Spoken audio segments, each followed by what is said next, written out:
Let it go, let it go, let it go, let it go. Lord, help me let it go. Help me let it go. Yeah, let's get going. Let it go. Help me let it go. Master Jesus, let it go. Yeah, help me let it go.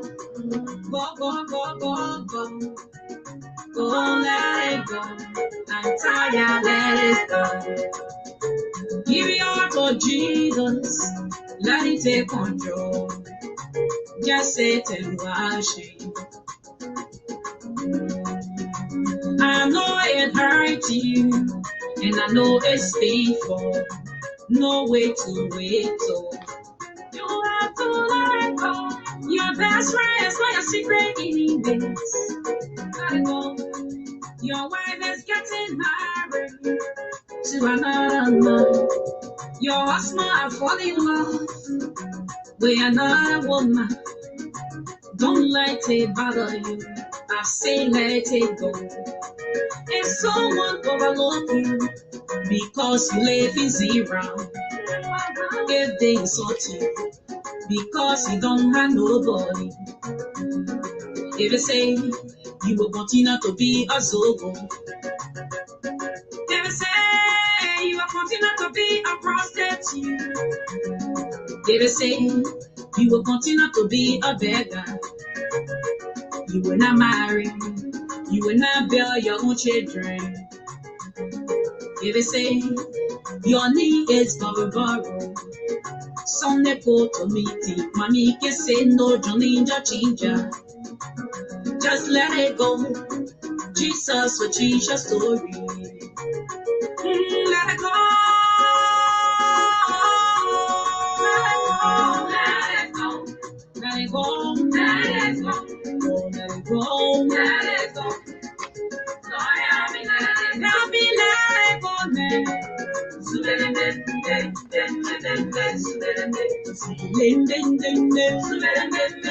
All right, folks, we want to welcome you to good afternoon. So we want to welcome you to this broadcast. I'm Alfonso and Salt of the Liberia Public Radio and Lpr-Tv.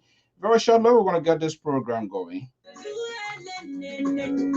Yeah. Mighty blow.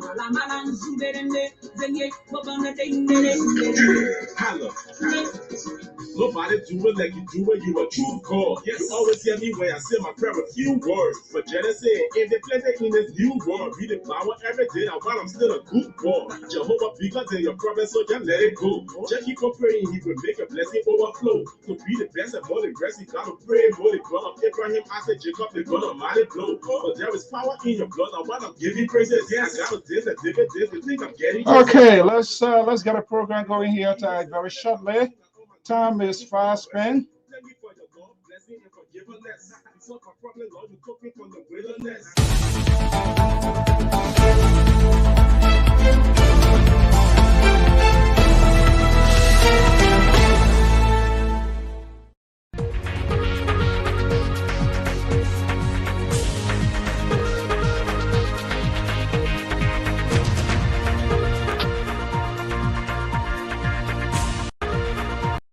Okay, it's good evening, good afternoon, good evening to Liberia, to wherever you are. I'm Alfonso and Salt of the Liberia Public Radio and Lpr-Tv.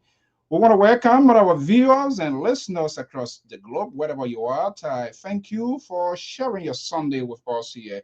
Hopefully the audio is doing good. If that's the case, somebody please just give me a thumbs up because sometimes these things what you anticipate is not like that. Well, today, if it all goes well, remain constant based on the communication that we have. We will be playing host for the first time, the political leader of the Alternative National Congress. One of the actors in the political disco in Liberia will be appearing here. Do all our favors, just share this, if you will, for us as well. Because it's all about Liberia and we are about to discuss some issue. While standing by from Saxton, Sacramento Studio B of the Liberia Public Radio is the Liberal Progressive. Samson Blaku Brownto is joining me now from Saxton, Sacramento. Let me just bring him on here quickly here for us to do a little bit inside work here Hopefully before the guests can come on. Let me just bring in the Liberal Progressive. The Liberal, good evening, good afternoon. Good evening, good afternoon, Mr. So. Thank you for having us here this evening. Okay, good Sunday. How was your Sunday? Wonderful, wonderful. God has always been wonderful to us. Yeah, I love your suit. It's like you're back in tour town today. And that's exactly what it is. Thank you very much. We appreciate it. Okay, let's see now. The feed seems to be getting crowded. Joining us near the capital of Washington, D.C. is Professor A.C.C. Labozawo. Is a senior contributor to the Liberia Public Radio and Lpr-Tv. And as you know, he supports the agenda of the ruling establishment, the tripartite party, they call them, the CDC coalition. Let me bring in Professor Zawo here for us to have a little quick take here. Professor, good afternoon. Yeah, good afternoon, Mr. So. Great seeing you. Been a while. The Liberal Progressive, nice seeing you. I see you Same way. Pumped up, and yes. I'm excited. Yes. Okay, all right. I am excited. What the far right, man? The far right is on a special assignment here. So let us have this. I believe everybody been monitoring what is happening in the group chat. Let's have this quick profile here. Hopefully when the guest joins us, and then we want to give way to the stream here. But let's have a quick discussion here. We will be playing host to the political leaders of the Alternative National Congress, Mr. Alexander Cummings. Let's get your first reaction here. Something to finally, we managed to get, hopefully, if it goes well, Cummings. Mr. Cummings will be appearing here. What do you make of that? Well, I thought it was a wonderful thing to have Mr. Cummings coming on here to express his view and what have you, and have a conversation with us. I thought it was wonderful to have him. And we're very happy to have him and welcome him on Liberia Public Radio. And here on Liberia Public Radio, where the truth and conversation are very respectful, and everything else follow, but they're done with respect. However, some tough question will be asked, and I know these politicians, they have a thick skin. These politicians are experienced people; they know exactly what they're doing. So these kinds of things are not strange to them. Okay, let's take it on the other end, Professor. Yeah, look, I think it's first of all, let me say this. I think I want to be very thankful to Mr. Alexander B. Cummings for accepting the request to appear on our show. I think it speaks volumes of the person he is, and his determination to reach a broad of Liberian publics. So I want to give it to him. I want to thank his team also, for availing himself to these kind of opportunities. I think this is a huge platform that he can really, take an advantage of to sell himself to Liberian people. He's a good man, but he remains an ignorant. There's much to be known about him. So, I am glad that he can come on and listen to some of the concerns and get some of the tough questions asked. So I think I'm very excited, that he's coming on today. Hopefully that we can have him here. Thank you. Okay. What is your anticipation? For me, my anticipation is that look, Mr. Cummings will come here and tell us who he is, and also tells us what drives his engine. Why does he want to become the president of Liberia? What is his vision for Liberia? How does he see Liberia in the geopolitics? What direction he's going to shift the present government?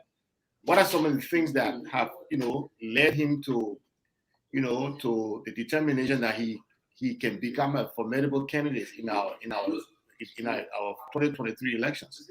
So I hope to hear some of those. I hope to hear him speak on some of those things.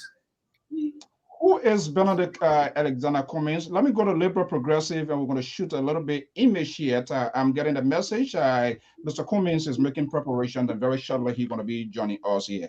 So let's go right to the Liberal. Yes, I'm also expecting the honorable man to tell us exactly what are some of the things where the direction does he want to take Liberia. And before taking Liberia to a specific direction, or his way of saying this is what we want, where are we? And why does he want to see if at all we need to change course? And if we need to change course, why? Those are kinds of things I think we would need to find out from the honorable man to tell us why he think we need to change course. We have a sitting government, and things are not as great, but we have a law-abiding citizen all over the country. And why do we need to now switch from that present government to Mr. Comey and his people? So those are the kinds of questions we're hoping that Mr. Comey will address today. And also what I also hoping to find out from Mr. Comey is as to whether this idea of taking state power, and he also being in someone who has been in business and things. How is the economy of the country functioning according to him? Is it on a good path, or is it something that he think he can improve on? Or in fact, does the economy need improving on, or does it need to revamp the entire stuff? So those are the kinds of things that I'm looking forward to as well, Mr. Soul. Okay, as you know, we are just taking a review here, and when our guests come, all of the commentators, you're going to be backstage, but our information to our conversation here, we're going to do it very differently. This is a platform that is, we have our own value. But let's see here quickly here. So let's take a review. Who is Alexander Benedict Cummings?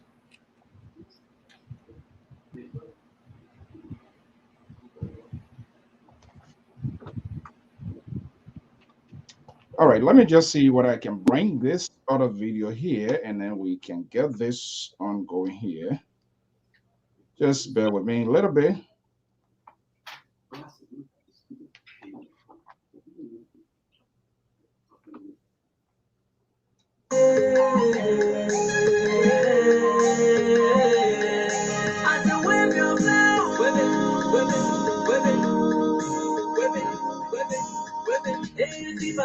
Wake up, wake up, anytime people we wake up, wake up, Chris on FBC, wake up, wake up, Jeremiah Sunday, wake up, wake up, but then we won't win, no, I say we won't win, no, you can do it for us, for us, for us, you will go there for us, for us, for us, you can do it for us, for us, for us, you will go there for us, for us, for us. You can do it, you will do it, you can do it. You can go there for us, now the reason we are. The masses crying, but then we want. No matter for me, I said we want. This is how we want to welcome.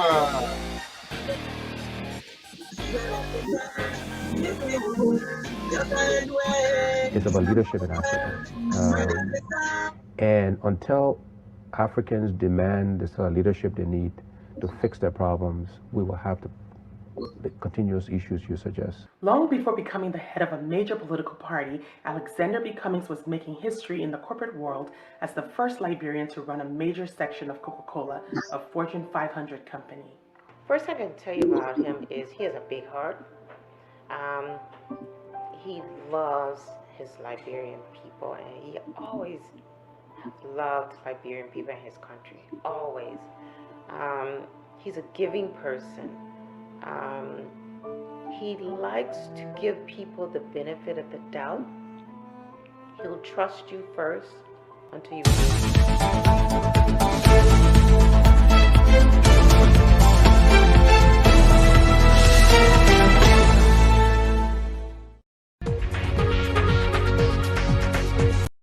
Okay, well, guys, I hope you are getting me loud and clear.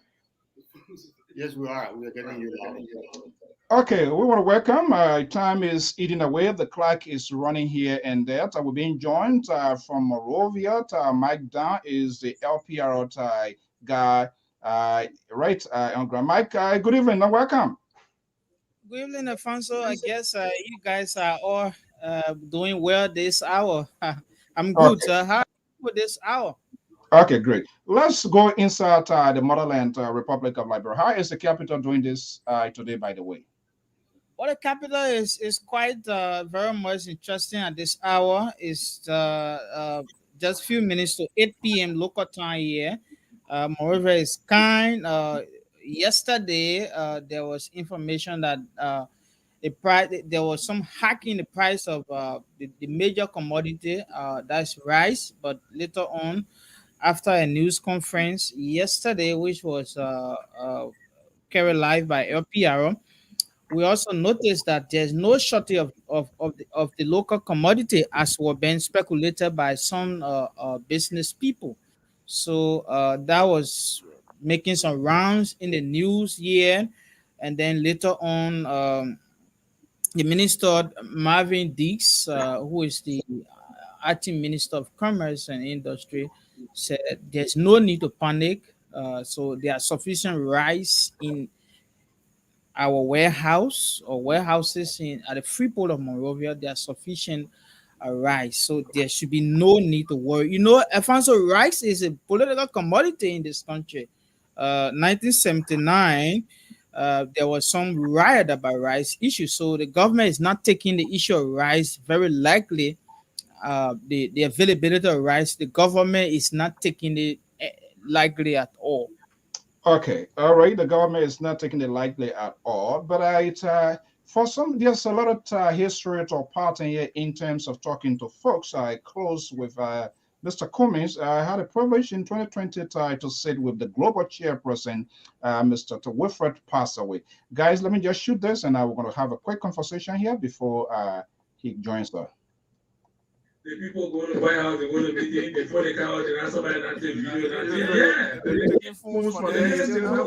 Not working right. Not working. So you see, and then we're a small country. We can't spend a lot of time and energy trying to police or so the best thing to do is, the way we see it, to be upfront, quickly give the people the answer, and then let the leadership and the people share the information. Because if you're trying to create a gate, information gate, actually you have these problems. So if you're doing it right, you have an executive committee, you make a decision, put it out. Put it out, let the people have it. So when you have misinformation, you can correct it. Put it out, let the people have it. That's one of the strong voices of Mr. Cummings. I talked to him, that was 2020, but before that, that was 4 or 5 years ago. He's been in the vanguard with the ANC. There were 3 that I believe then Voice of Juliet, Kwame Clement, Wildman Ray, and he still seems to be within the system of the ANC. Put it out. Professor, what are they putting out? I don't know what he's putting out, but maybe he's talking about the dissemination of information in the country when it comes to anything. I think the issue of the rice, the alleged shortage in the rice, is something that our government should have handled quite differently. There was speculation, and I know Dr. Weah will not sit down and allow rice for a shortage of rice in the market. But those things, we should not allow our detractors to. All right, guys, I have to interrupt you. Happening to right now from the nation's capital of Liberia, the political leader of the Alternative National Congress, Mr. Alexander Benedict Cummings, is in the house of LPR. Folks, we're going to get us. Let's see what happened here.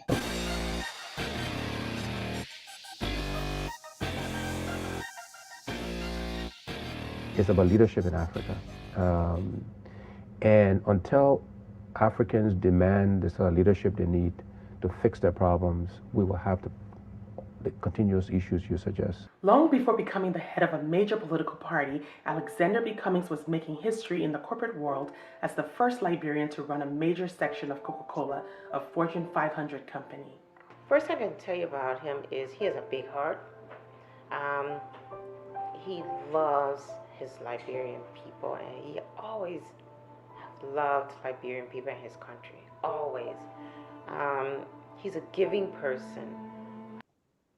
The spouses are always there to give their support, folks.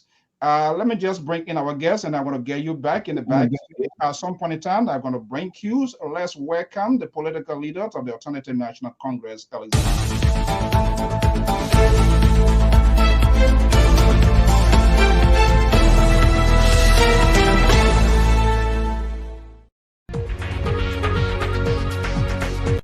Good afternoon, Liberia. Good afternoon for the rest of the world. Welcome to the special appearance of the political leader of the Alternative National Congress. Standing by right now in the nation's capital. You want to be bringing in? Let me just bring in, and you guys, we all can greet him for showing the courage, honoring our invitation. There you see him, ABC. That's Mr. Alexander Benedict Cummings of the Alternative National Congress of Liberia, because we have ANC in Africa and ANC in Liberia. So we have to properly give that distinction. Honorable Cummings, thank you so much. Good afternoon, good evening from the motherland, and welcome on LPR. Thank you, Alfonso. Good to be with all of you. And good evening, good afternoon, wherever you are in the world. Thanks. Great to be with you. Okay, gentlemen, 30 seconds, greet our guests, and then we got to get the ball rolling. Time is fast spent. Let me start with the Liberal Progressive from Sacramento. Yeah, thank you, Mr. Honorable Cummings, welcome on Liberian Public Radio. We're glad to have you here. And as usual, this is where we have frank and honest conversation about our country. And I know you are very much deeply involved in our country, whatever it is that we need to do to bring it up. So thank you very much for coming. Thank you, Samson. Great to be with you. All right. Professor, quickly. Good evening, Mr. Cummings, Isaac Silakwa. It's an honor to be, on this platform with you tonight. I expect, to hear a lot from you, to get to know you better, and to listen to your vision for Liberia. Thanks, again, for accepting our invitation. Great, Prof. Good to be with you as well, and look forward to an interactive conversation. Okay, let's go to the nation's capital, where our man, Mike Dan, is in studio in Monrovia. Mike, quickly here, 30 seconds. Good evening, Mr. Cummings, and thanks for accepting our invitation. Mike Dan, I'm the head of office here in Liberia for Liberia Public Radio. Thanks again for accepting our invite this hour. Great. Mark, good to meet you. And again, looking forward to a good conversation. Okay, guys, tighten your seatbelt in the background because the flight is about to take off. If you don't tighten your belt, sometimes turbulence occurs anytime, any hour. Welcome to the Liberia Public Radio. I am Alfonso Zayenso, right here at the New England Bureau Desk, here in an exclusive with the political leader of the Alternative National Congress, Mr. Alexander Benedict Cummings. Mr. Cummings, again, on behalf of the management and staff of the Liberia Public Radio, we are deeply, deeply humbled to have you here. LPR, model the start of the National Public Radio here in the U.S., accredited and fully accredited in Liberia. Basically, we are interested in talking and speaking the issue that will tend to shift the hallmark of Liberia. It's a tradition here. I know it will sound so redundant to ask Mr. Cummings to introduce himself, but every platform has its own audience and own listener on a daily basis. So it would be unfair if I would not call you that opportunity to do so. So quickly here, just introduce yourself and then we'll get a ball rolling. Thank you, Alfonso. So again, great to be with all of you and to be on Liberian Public Radio. I'm Alexander Cummings, son of the soil, son of Liberia, very proud Liberian. I've had the blessings and the opportunity to be a Liberian, to have, grew up in the Point 4 area and then Fiamma, went to government school demonstration on Clay Street, went to CBA on Ashmore Street, went to Cuttington for 2 years, finished my undergraduate degree in the United States, returned home and worked at the Liberian Bank for Development and Investment. Did that for 2 years, went back to graduate school, and then the civil conflict ensued, making it difficult to return work right away, but always been in and out of Liberia, helping where I could, individuals and institutions in our country. Had the blessings also to have had a very successful business career. First with the Pillsbury Company, where at 36, I became the youngest officer at the time of Pillsbury. I was Vice President, Chief Financial Officer of Pillsbury International. I subsequently joined the Coca-Cola company, where I initially ran our business in Nigeria, followed by running all of Africa. And then my last 8 years had a global role based out of our headquarters in Atlanta, where I had global responsibility for strategic planning, human resources, information technology, legal, all of the technical functions of the Coca-Cola company, R&D, procurement, manufacturing, supply chain, quality, the Coca-Cola Foundation, and the list goes on. Did that very successfully. But the key message here in terms of an introduction, though, is a son of the soil, one who is passionate about our country, one who believes we can change our country, one who have experienced some of the hardships of our country and our people, and is striving and is eager to bring opportunities to our country, to our people. Because I believe, and as I travel Liberia, I'm inspired by Liberians that given the same opportunity I've had, many of them will do even better. And so I'm inspired by that, and I'm committed to doing everything I can to uplift and empower our country and our people. Ooh, okay. What an impressive intro there. Thank you so much. And that's why it's good to give people the opportunity to have that self-intro, because I couldn't have gone through all of that time, Mr. Cummings, to be honest with you. That would be a huge tax here for me. Okay, well, today I'm going to be on an exclusive with me. At some point in time, our analysts, contributors, they will come in when we are wrapping up with not more than 3 or 2 questions, not more than 3 questions. And we also ask, ANC to send a panelist. What we will do is to have a post discussion after our exclusive. And one of the reasons is that it's a very important conversation. And for us here at LPR, we do it differently. I think the camera should focus on you to know your vision. And that's exactly what we want to do. So we crowd this sort of screens. People, first-time visitor, might not get the sense of who is the guest, and they will be confused. But I will intend to do it this way. Again, thank you so much for coming here. Let's get the ball rolling. News is about current events, something that is happening simultaneously. And we'll be talking about a wide range of issues: agriculture, policy, health, education, and your decision making if you are to be president of the Republic of Liberia. But let me just bring something quickly here to you, Mr. Commenter, to get your initial reaction, because you are a stakeholder here. These are images that we saw coming from neighboring Guinea this morning here on the international front, and I'm quite sure you are monitoring as well. So let me just get a quick reaction here. Unknown comment presidency. You wake up this morning and you're hearing mutinies or the military as alleged coup. There's a lot of conflicting information. You will be calling your advisors supposedly. What will be the first thing you're going to be telling your Liberian people and even your African neighbors? Guinea is ECOWAS, Monetary Union, OAU, United Nations. So there are so much of commonalities here. What will be the first thing we'll be hearing from you as the commander-in-chief? Well, I guess the first thing to say is that we're still getting information as to the nature of the coup, the military takeover, who the people are, their reasons, etc., etc. But the first statement is that we should not support or tolerate the undemocratic takeover of any country. As part of the Mana River Union, as part of ECOWAS, as part of the African Union, we should be focusing on democratic transitions, on democratic takeovers of government, and not having military supplant, if you will, the will of the people.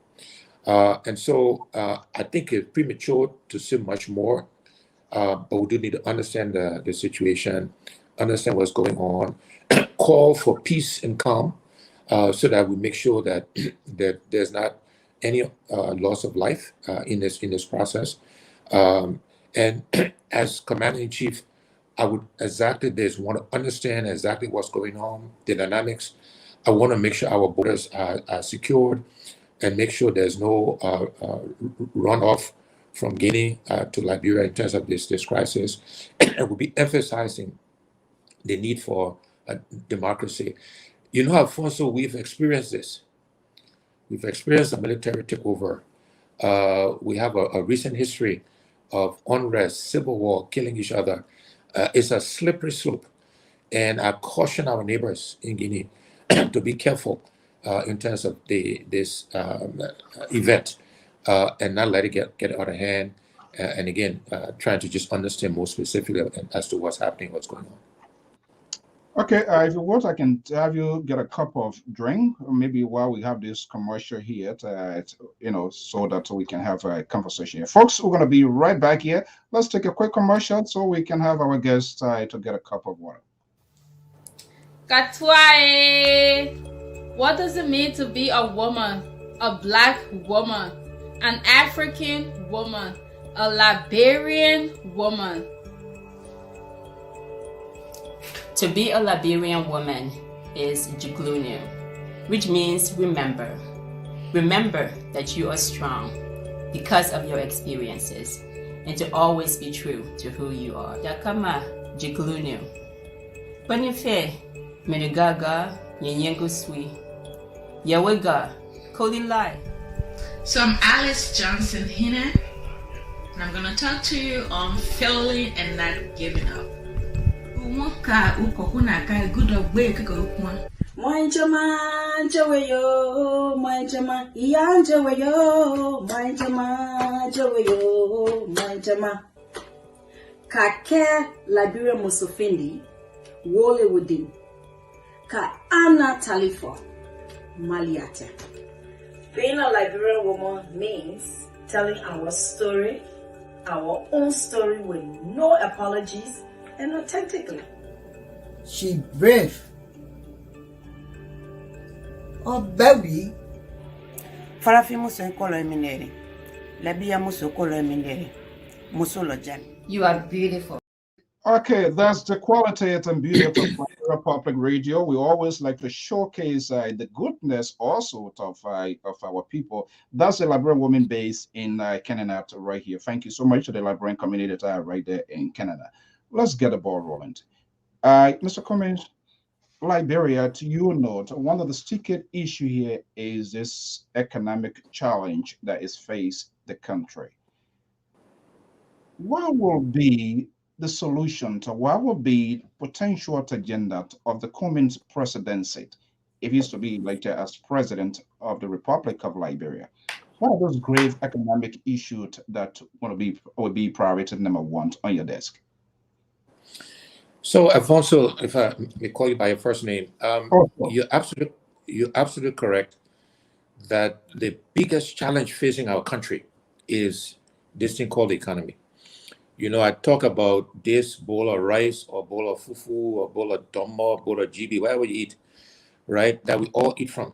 That provides the opportunity for all Liberians. And that bowl of rice or that economy, I want to try to keep it simple for our people. That bowl of rice is shrinking, it's getting smaller, right? And is therefore reducing the opportunities for Liberians to uplift themselves. The other thing that's happening with that bowl of rice is that we are discriminating among ourselves as who can put a hand or the fork or the knife or the spoon in that bowl of rice. So if you're not sedition, you know, you're not allowed to put your hand in. And these are some of the challenges that facing our country. And so very simply, and then I will talk to some of the hows we should go about doing this, Alfonso. First, simply, we got to grow the economy. We got to grow this bowl of rice. We got to make it bigger. And then as you make it bigger, every Liberian has to believe, not just believe, they have to also believe and have the right to put a hand or the spoon in a bowl of rice. Whether they are man, woman, Christian, Muslim, Gola, Grebo, Vai, Gio, Loma, Kisi, doesn't matter. Every Liberian has to have a right to put a hand in a bowl of rice, and we need to grow the bowl of rice. The other thing I would say is that the only two things that should limit your ability to eat from that bowl of rice, and those two things you control as a Liberian, because you don't control your tribe or your gender, right? Whether you're man, woman, or you go like you, that's not your choice. two things you control is one, you got to follow the rules. You got to follow the law of Liberia, the laws. If you don't follow the laws, the rule will not let you in Ebola rice. The other thing you have to do is, if you lazy, you will not eat much of the rice. If you work hard, you're industrious, you eat more. But those two things you control. But let's talk now about how we grow this bowl of rice, how we grow this economy. First thing we got to do is, there has to be confidence in the leadership of the country, of the economy, of rule of law. You got to have the Liberian people, the international community, all of those, our colleagues in the Mana River Union, in ECOWAS, they have to have confidence that the people leading the country know what they're doing, that they understand and they're setting the example in terms of what to do, right? The other thing we got to do to grow this economy is that we got to stop the stealing. Alfonso, you can't have a bucket, and today Liberia, that bucket got a lot of holes. Until you fill those holes, you will not be able to fill a bucket with water.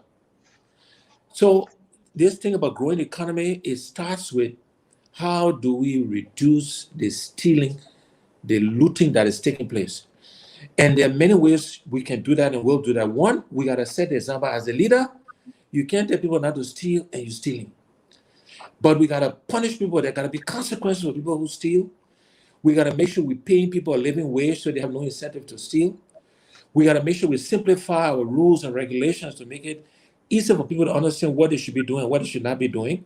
I gave you a simple example. It's meant to be illustrative, Alfonso. Today, we import everything we consume.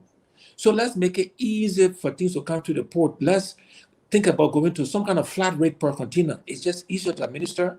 It will reduce the corruption, because if there's 10 containers in the morning, there's none at the end of the day. If you were charging $1,000 per container, the customs guy owed the government $10,000. If there's only 9,000 give you, you know he stole 1,000. You don't need accountants, lawyers, you know he stole. So simplicity is another way you can reduce this corruption thing. But consequences got to be there for those people who steal.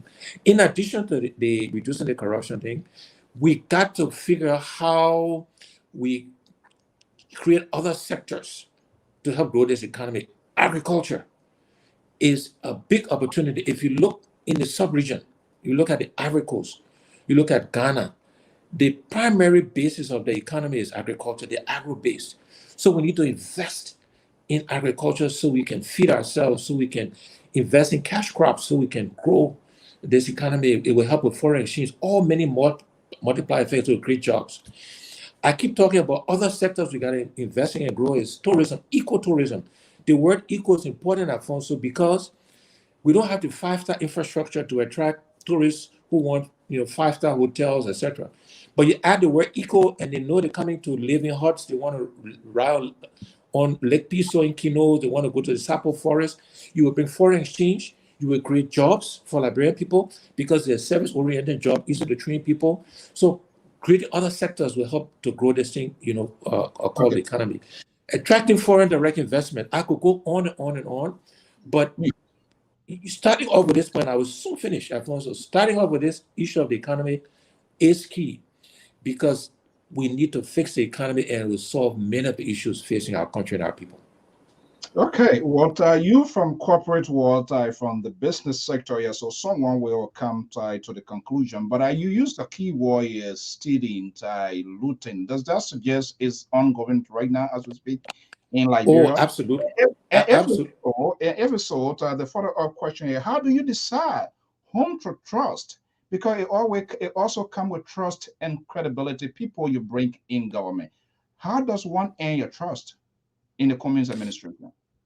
Yeah, so yes, you asked the question. The first question was, is it ongoing? The answer is unfortunately yes, and at a rampant pace. I mean, we were described as a kleptocratic, politically corrupt country by our foreign partners. This is not Alex Cummings' words. This is not ANC or CPP words. This is a description of our country today by our foreign partners and donors. So yes, this is happening. But as I mentioned earlier, and you asked the right question, it starts with the leadership. So I'm proud to say, I'm proud to say that I have managed millions, billions of dollars of resources, actually US dollars. and I've managed it and grown it without any scintilla of corruption or stealing. So it starts with the leader and the leadership. And then the people we attract, like people attract is a law of nature. The people will attract, the people that will work with in our government will also have this same sort of pedigree. And if they don't, or if they deviate, consequences, punish. Alfonso, in Liberia today, you can do anything and get away with it. That cannot be. We cannot have a society country in the LPR, the Liberian Public Radio. If you got guidelines, you got rules, you got code of conduct. If your people violate it, you will get rid of them, you fire them. You live in the United States, you know the rule of law, right? So these are the things we will make sure people understand. I tell people, Alfonso, that if you supporting Alexander Cummings because you want your chance to come and play big shot and to steal Liberian people money when we win, I am the wrong guy. I'm not. Don't support me, because this is not about attracting people that want to come play big shot and want to live off the backs of the Liberian people. If you want to come to work, get paid regularly every month as you're supposed to, you are the people who want to attract, not somebody who want to come steal and kind of play big shot. You know who I am. That's not what we have any interest in. And you're correct, it starts with the people, but it starts with the leader and the example he or she sets that everybody will follow. Look, Alfonso, if you tell people anywhere in the world to come to work at 8 o'clock, then you, the leader, go to work at 10 o'clock, everybody will go to work at 9:45. It starts with leadership. And so not just for me, but the leadership will attract, will live these values so Liberian people can understand and follow. And not just in government, because this corruption happens everywhere, unfortunately, right? So we want to make sure we identify leaders in the church, in the mosque, in civil society that are setting the example. And we know them, we know each other, we are supporting them so that, because Liberians will not see the president every day, right? But they will see the pastor or the imam or the head of the healthcare workers union or the teachers association. We want those people to exemplify the right behaviors around this thing called corruption as well.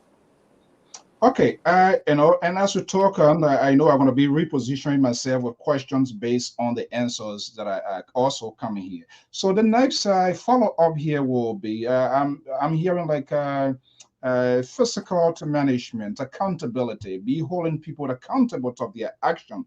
So what will President Cummings 100 days of deliberate looks like when you sit in the Oval Office there? Thanks again, Alfonso. So the first thing I will say to you that my inauguration, because that's the first of the 100 days, right, will be a very simple ceremony executed per the Constitution. And I will leave the inauguration event and I will go straight to work. I will go straight to the office. And the reason why that's important to say as my first action is to remind the Liberian people and to say everybody that we got work to do to change this country. That we're not here to play. We went straight from the inaugural ceremony, simple, following the rules, starting at 12 o'clock, everything on time, make the speech. We went straight to the office, Alfonso, to start the work of serving the Liberian people, because it will require hard work and sacrifice in Liberia, one. Two, if partisans of the CPP or the ANC or any Liberian partisan want to celebrate the inauguration, they will have to raise the money to fund it. We would not use government money to fund the inauguration ceremony, because the Are you putting yourself on record? I'm going on record.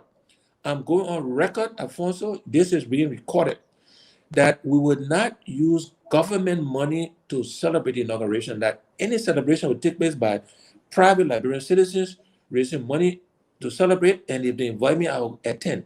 Because taking government money, not helping the teacher or the nurse or buy medication for the hospital in Lpr-Tv or in Zozo or wherever in the country, that's a few people will be celebrating, drinking and drink. So we will not stop people from celebrating, but it will not be done on the backs of the Liberian people.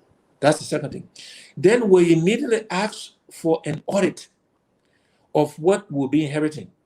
We ask the appropriate government agencies, the General Accounting Office, Liberia Anti-Corruption Bureau, the appropriate agency, we ask them to audit what we're inheriting, so we know where we're getting, what the lapses are, what was taken, what wasn't taken. Immediately we ask for an audit of what we're inheriting. That's the next action. The third action for me will be, we will, and this is no in particular order, and the rest of what I'm going to say, we're going to be implementing a national youth service program. We would have done all the work to make sure we understand how it's going to work, but we need to engage our young people. 65% of Liberians are young people. And we'll be launching the first 100 day National Youth Service Program. In the first 100 days, we'll be focusing on Liberian businesses because we talk about this growing economy.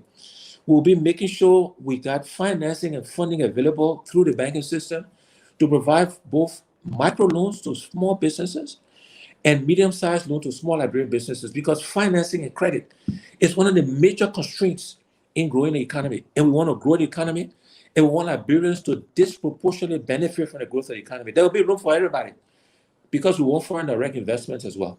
But we will be launching a program to provide loans and financing for Liberian businesses so that they grow and expand their businesses. This will happen in the first 100 days. We will also make sure that all of these people running around here with sirens and creating this third lane, because this is an example of the rule of law. You know, the rule of law, it can be a big concept, but for the average Liberian, we want them also to follow the rules.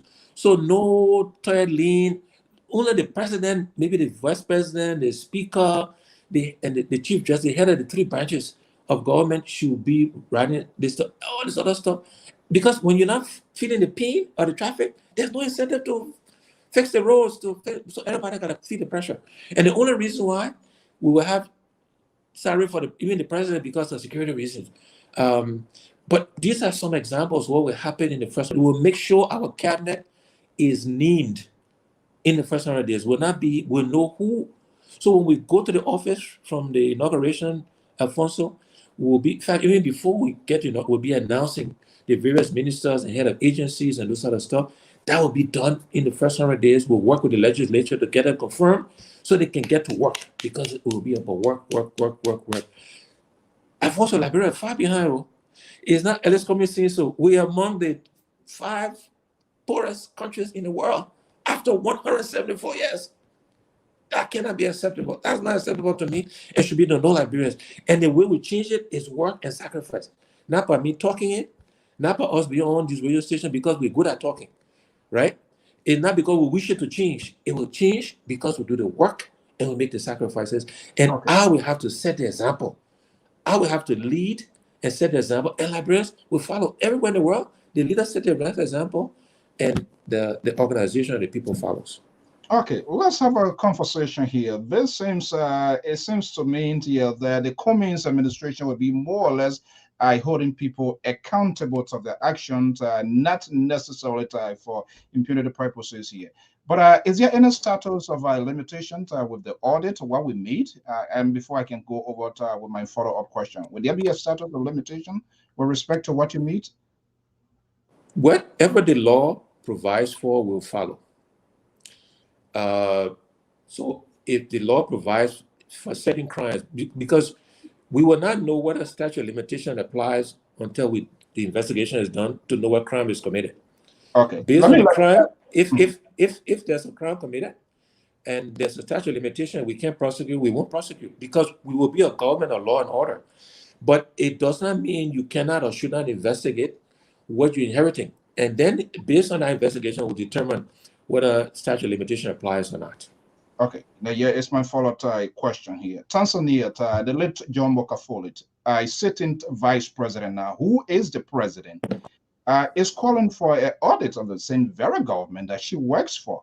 You are currently in a collaboration with one of your main challengers, Ambassador Jose Newman Boyka, who also worked for the Helen Johnson Sirleaf government. We always have that extensions of the audit and not just only the George Weah government, to keep it proportional. Is that something you're going to do as well? Yeah, look, we'll let the facts lead where the facts lead, Alfonso. We will not be influencing, we will not be targeting an individual or a particular administration. We are saying we will be inheriting a government from the CDC, from George Weah. We will start the investigation there, and the investigation will lead wherever it leads. If it leads back to the Unity Party government, so be it. I would not be telling the head of auditing or Liberia Anti-Corruption Agency to pick on any particular person or institution, individual. They will follow the constitutional mandate to go and audit what we're inheriting, and we'll let the facts lead where the facts may. You know, we gotta have a country of law and order. This is not about friend. This is not about red nepotism. This is about where the law leads. And if it leads back to the Unity Party government, so be it. But we'll let the law follow its course. And that investigation will determine whether statute of limitation applies or not. But you have to investigate first to know if a crime was committed, and then if whatever that crime is there a statute of limitation that limits your ability to prosecute whoever committed the crime. Yeah, talking about law and order, and I'm going to shift the conversation here because it's all about to guarantee the safety of the people and making sure the laws on the book are also. Hello. Yeah, are you hearing me? Are you hearing me, Mr. Cummings? Are you hearing me? Mr. Cummings, are you there? Okay, let me just see and get him off and see if we can bring him back here. Okay, are you hearing me now? I'm hearing you now. Okay, very clear. I want to make sure that you get my question as well. Yeah, I'm hearing you now. It's breaking up, but I'm hearing you. Okay, all right. So I'm making reference talking about law and order. That's also. Yeah, Alfonso, you're breaking up. I don't know if it's on my side or yours. Is it still breaking up? Yeah, can you hear me? I'm hearing you loud and clear. Can you hear me? Yes, I'm hearing you. I guess maybe your audio is interrupted. Let me just see here. Let's take a quick break here. Maybe you can go off and come back here, but we intend to have this conversation so that we'll be able to get to it. Somewhere I see him in the backfield. I'm going to bring him on again. Okay, he gone off. We're going to bring him here. This is Alfonso Zeensot of the Liberia Public Radio and Lpr-Tv here. We're going to have a post-sky conversation. This is a sort of different arrangement we have here today. It is important that when we are talking to these people, let them face the camera so you will get a sense of the direction they want to take the country. So that is very, very much important. So let's see here. Maybe let's take a quick break. And I'm going to be coming back here to our guests, our analysts, not guests, our senior contributors. They are all monitoring. I'm Alfonso Zienso. Okay, let's see here. I believe our guest is here. Let me just bring him here. Okay, Mr. Cummings, are you there? Yeah, I'm here. Can you hear me? Yeah, loud and clear. All right. I guess the audio was corrupted. Okay, let's get a ball rolling. So law and order cannot be maintained and cannot be achieved without having all of the logistic, well-funded police. The police of the Republic of Liberia budget now is little over $1 million. You have the judges in Liberia making less than $500 as compared to the judges in Ghana. That is said, the disparity itself has to do with the system.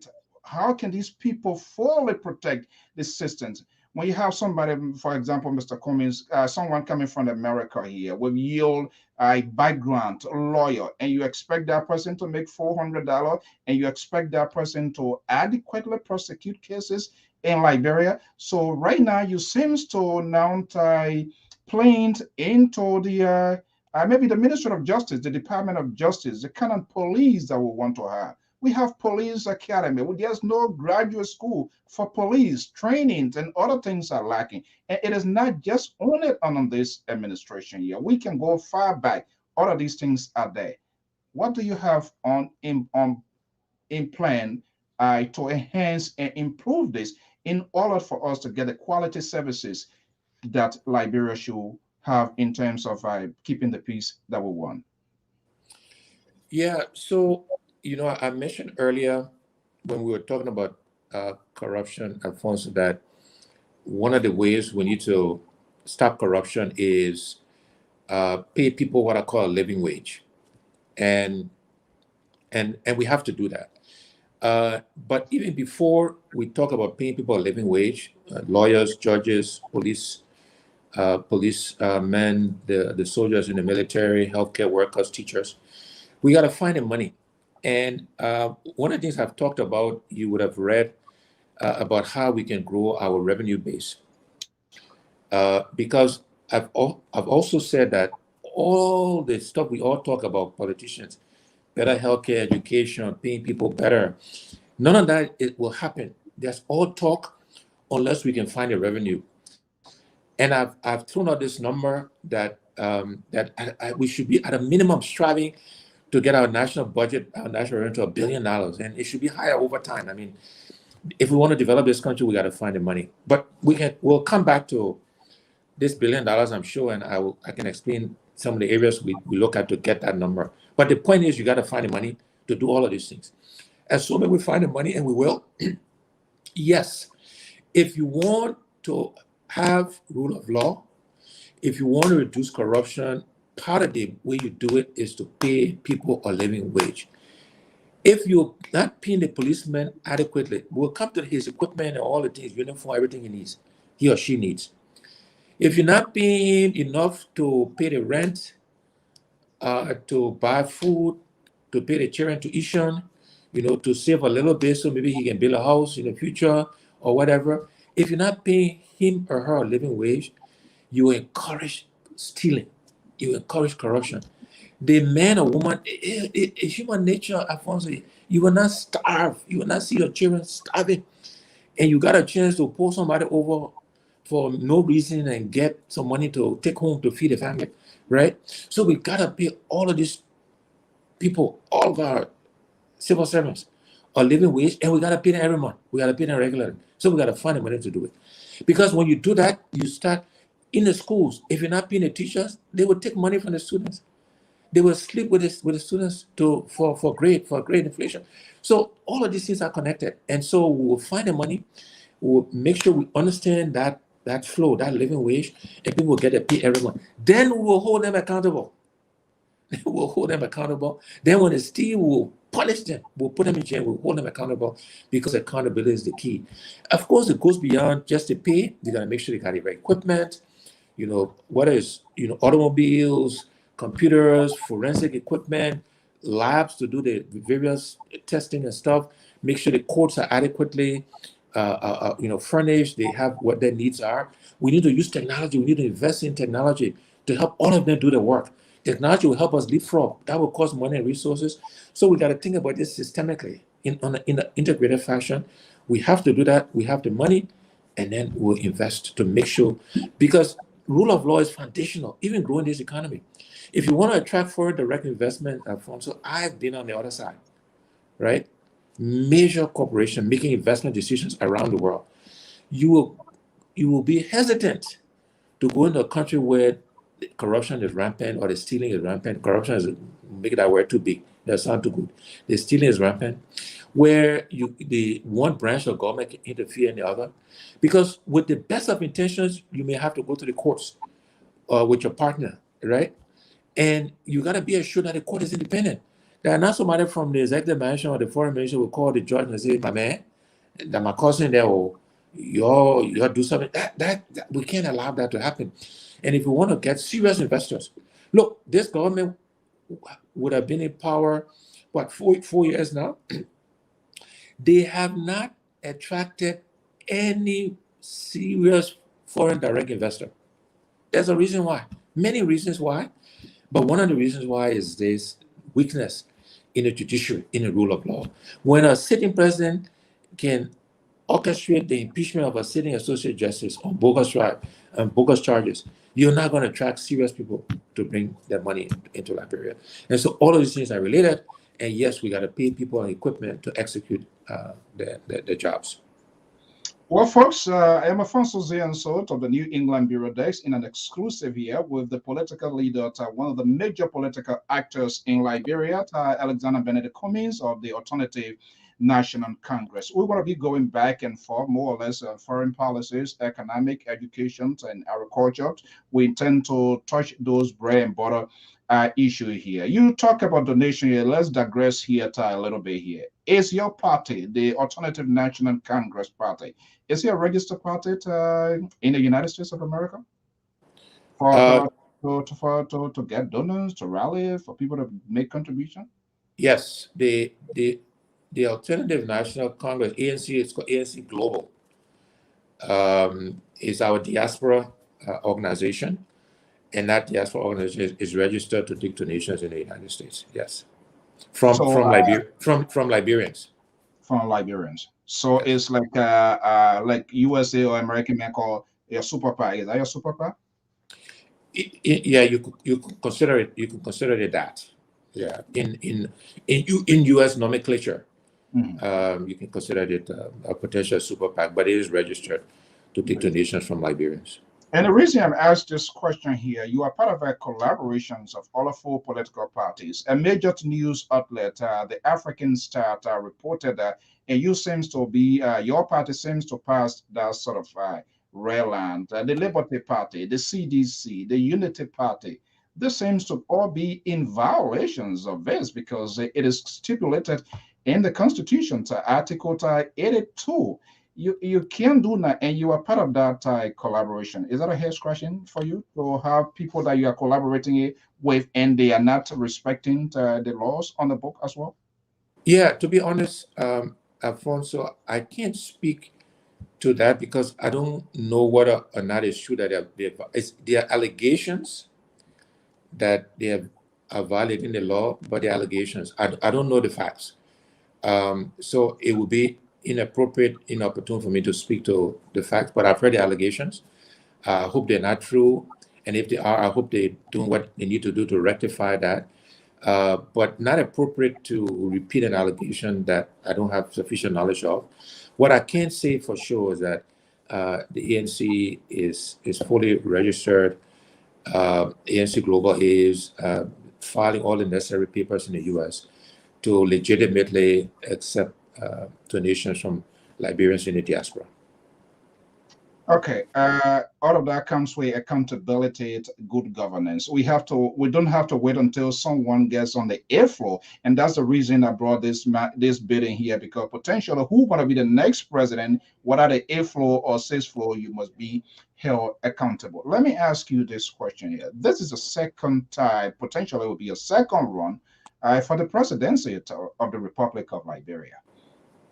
What happens if Ellis Cummings cannot get to the finishing line of this? Where will his political career be landing? So, first of all, I need to say, and this will not surprise you, Alfonso, that I'm confident that we'll get to the finish line. We will do the work. We're working hard. And I also promise you, Liberian people, over the next 4 to 6 weeks, they will see even more work from partisans of the ANC and from myself, traveling the length and breadth of Liberia, engaging Liberians. So we're going to work even harder to make our case to Liberian people. But you're also correct. At the end of the day, that decision is ultimately not mine. The decision is that of the Liberian people. It first starts with the partisans of the CPP, and then ultimately Liberian people will decide between myself and President Weah in 2023. In the unlikely case that I'm not successful, I'm committed to our country. At that point, as a private citizen, I will focus on philanthropy, the Cummings Africa Foundation. I will spend more time trying to raise money to fund the foundation, in addition to what it's doing now to expand and grow that, so we can continue to help Liberians, primarily in education, though the foundation does other things, but focus on education, on STEM education, I might add. And then I will also focus on the business side, hoping that, the business environment will improve so that, Liberian businesses can be successful and thrive. And so I will focus on the business side as well. And focusing on philanthropy and the business is how I would channel my energy to help the Liberian people if, in the unlikely case, I'm not successful in becoming president of Liberia. I tell people, you bring your ball to the game, they don't choose you, you don't take your ball and leave. We'll stay engaged, we'll stay involved, but we'll just help in a different way. We'll not be able to impact all 5 million Liberians, which is our goal, our aspiration, our wish, but we'll be able to help thousands of Liberians, and that's not a bad thing. That's not a bad legacy. Now, I'll go to my grave feeling, look, we tried for the presidency, Liberians went in a different direction. It was their choice. It's okay. We're not going to be vexed with with anybody. People make choices. It's okay. And then we'll focus on the areas we have some control over, and we'll help the country and impact Liberians in that way. With all of these sort of explanation here, let me poke into your political mind here a little bit. Why did Alexander Cummings did not even take a shot of the senatorial seat for his own county, Maryland? Why? Because we all frowned on that bidding of a lot of things happening. The lawmakers, we saw them to rationing to money unbelievably, considering all that is going. Why can't we even start taking the change from in the first branch of government? Why can't you take a shot at the senatorial seat for Maryland County? Why the presidency? Yeah, because Alfonso, the reason why we entered politics, and this is a good question, it's an important point. The reason why we entered politics was the desire to impact all 5 million Liberians, to have scale, because I felt and believe that the experiences I've been blessed to have had lend themselves to trying to impact the entire country. And while the Senate plays an important role in that effort, as a single senator, 1 out of 30, it's difficult to have the sort of impact I would like to have. And so it's almost that simple, is to focus. You see, I believe, and this is a good conversation for us to talk about us as a people, Liberians, is that I don't think we set our ambitions high enough. In some ways, we try to punish ambition, and it's because too often we've been disappointed, we've been lied to, extenuating factors come into. So Liberian will have an ambition to do X, that will be the plan A. And even before they even start really working on it, they're already working on plan B. They're already assuming, oh, something will happen, something will go wrong. And then they start working on plan B, and they end up with plan B or even less. I want to change that paradigm. I want to change the environment so that we can focus on our plan A. And my life experience is when you focus on your plan A and you focus on it, 9 out of 10 times you achieve it. Yes, there's always a possibility it doesn't work. But once you start focusing on that possibility it doesn't work, that's kind of where you end up, right? As opposed to seeing what are the barriers to stopping me from, my plan A, and let me focus on that. And so the desire is to serve all of our people, to impact the lives of all Liberians. And so I've decided, look, let me focus on that. The Senate is an honorable body. It does need some change and some work. But be 1 out of 30 people, I don't think I will have the kind of impact I would like to have. And that's why I decided to aspire to serve our people. And I use the word serve deliberately, because I think it's a servant leadership role. That's why I say I don't want people to come and play big shot. It's not about playing big shot. It's coming to work to change the lives of our people. It is not my wish to, so you can succeed, but you have put the cap on the head on so many issues now. Would that be your end of your political career? Yes. If I'm not successful this time, as I said, I will be disappointed, but life will go on, and we'll focus in these other areas to help our country and our people. But it's important that I leave you with this message. We will be successful. Yep. I am very confident. So I'm not thinking about that plan B. I'm spending no time, Alfonso, on that plan B. Nobody even want to wish for that. Everybody wants to wish for plan A. That's the yeah. I am riveted on my plan A to make the case to our people, to ask them to look at my record, to remind them I'm one of them. Through hard work, blessings, providence plays a part in these things, right? We are where we are, and we want to help. We want to give back. And that's my focus. And as I said, the work will even increase in terms of my travel around the country, meeting people, touching people, they touching me, so we can make the case to our people. Because, Alfonso, this election that's coming up, Liberians have 3 choices, I think. One choice, and these are not individuals per se, although you could attach anything. One choice is Liberians can vote for the past. All Liberians can vote for the present. All Liberians can vote for the future. And I think Liberians will vote for the future. The other the other choices Liberia have, right? The Liberians have a choice because in Liberians' mind now, there's two political institutions. No disrespect to any others. In most Liberians' minds, there's the CDC and then the CPP. Those are the two choices politically institutions.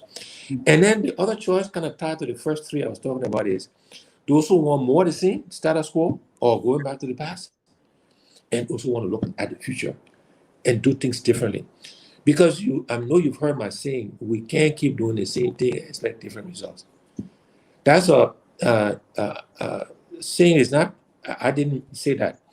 I think it was with the scientist, I forget his name now.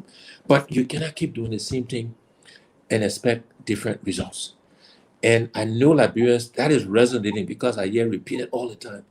Liberians want a future that is different, that they will be the primary beneficiaries of the benefits and the resources of our country. Okay. Well, let me Albert Einstein, it was an Albert Einstein quote. Okay. I'm not a mean guy here, but it's part of our responsibility to speak to this issue and have this sort of authentic and genuine conversation. So absolutely. The document in my hand here, I want to digress here, is the what it calls the collaborative framework document here. It is what in my hand. So I'm going to add another column or quote on that. So another choice now, you get a battle before you within your own CPP collaboration, because that's where you have to come first. Then you're going to take on the bigger one here.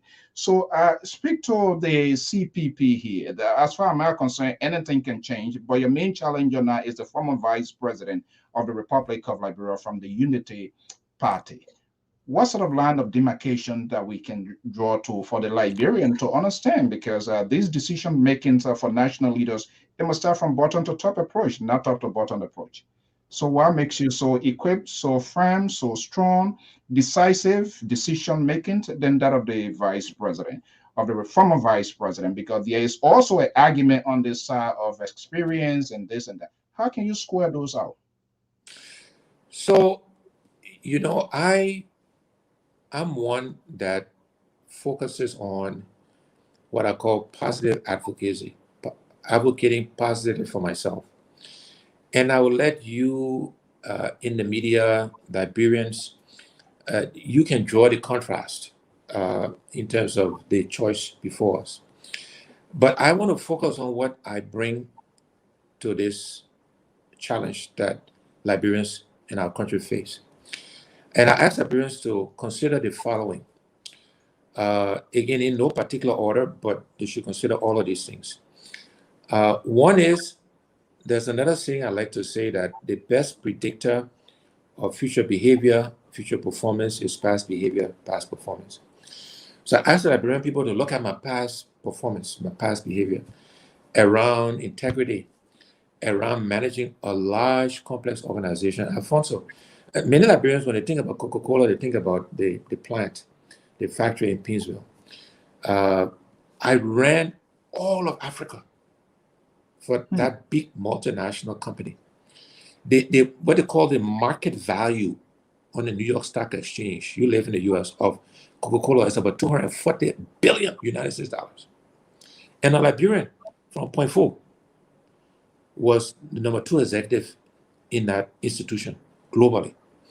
So in addition to running Africa, we had global responsibilities that touched on over 1,000 plants, over 700,000 system employees, large complex organization, did it well, did it successfully. And so the results are there, and did it with integrity, right?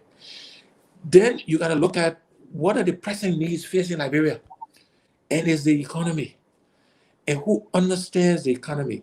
Who understands the private sector? Because the government is an enabler. It's the private sector that will drive the growth. Liberian private sector, Liberian businesses. Who understands that best? Who's lived it? Who understands the psychology of the Americans and the Chinese and Nigerian and all the investors? Who best can articulate and can put the systems and processes in place that will grow the economy? I ask Liberians to consider that. Who is unblemished? Who has not touched? You know, people say you've not had government experience. My response is twofold.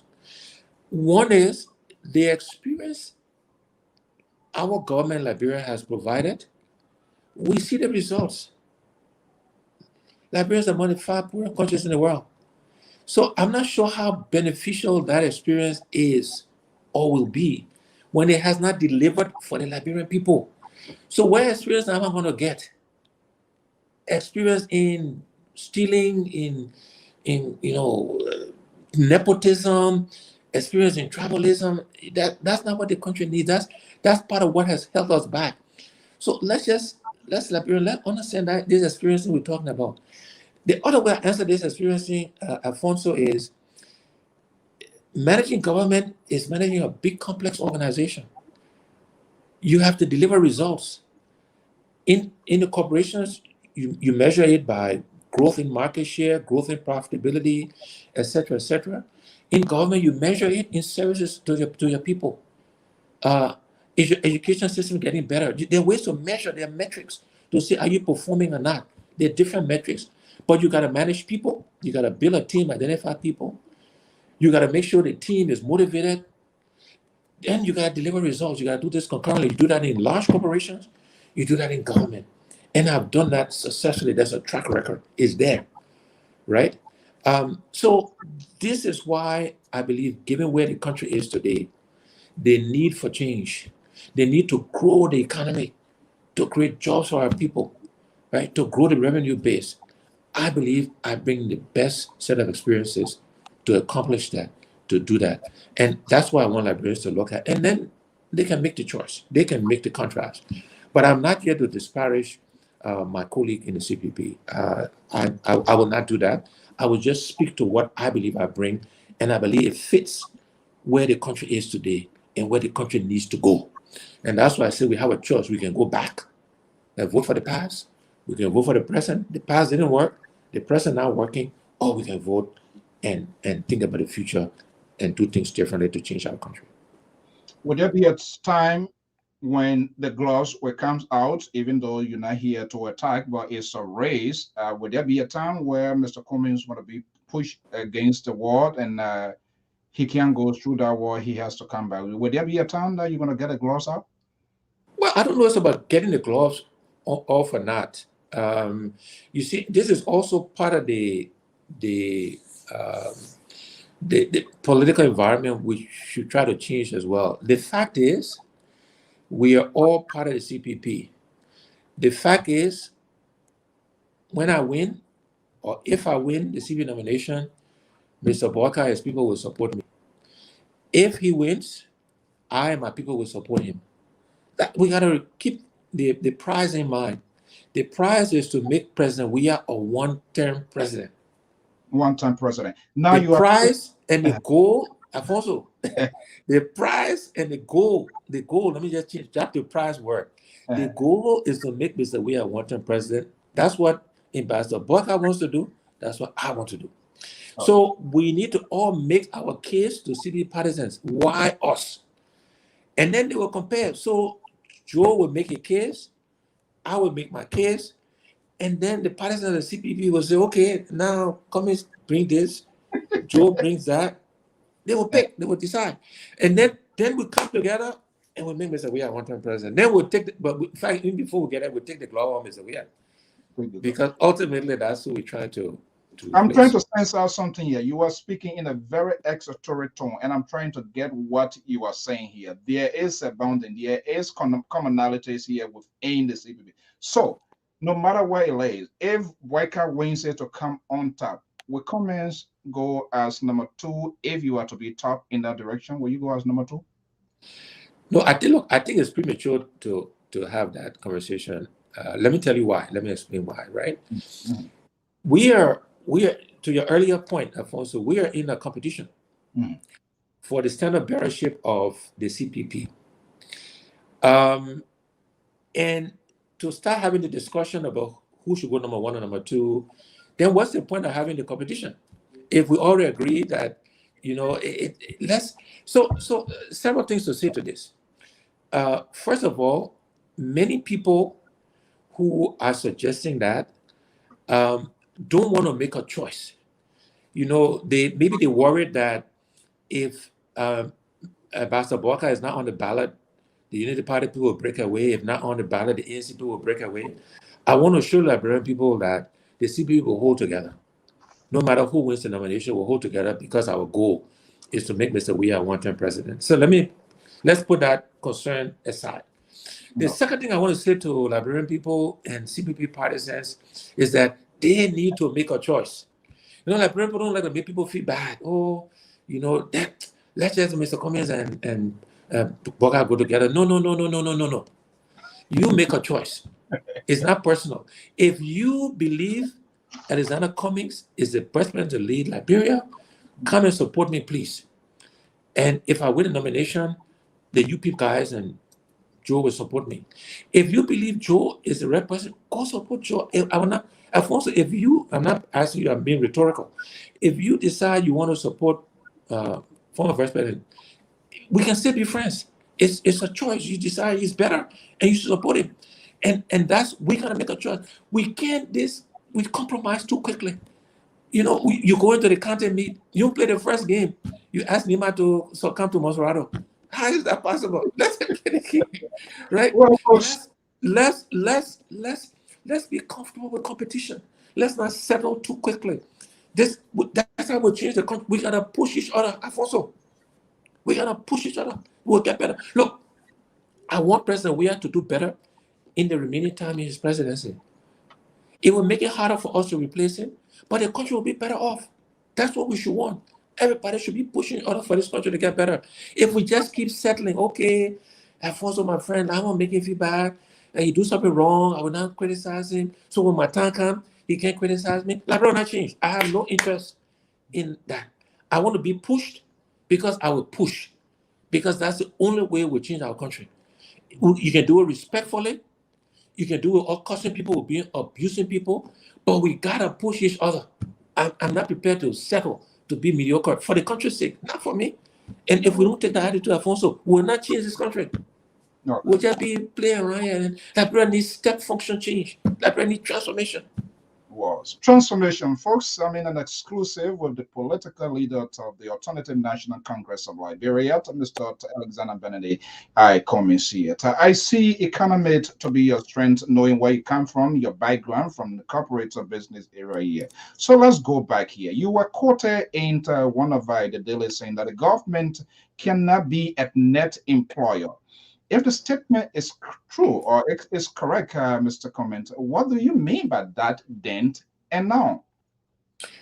Great question. I'm glad you asked it. The government, and this has been the part of what we need to change. And again, I hope I can explain in a way that it will help our listeners understand.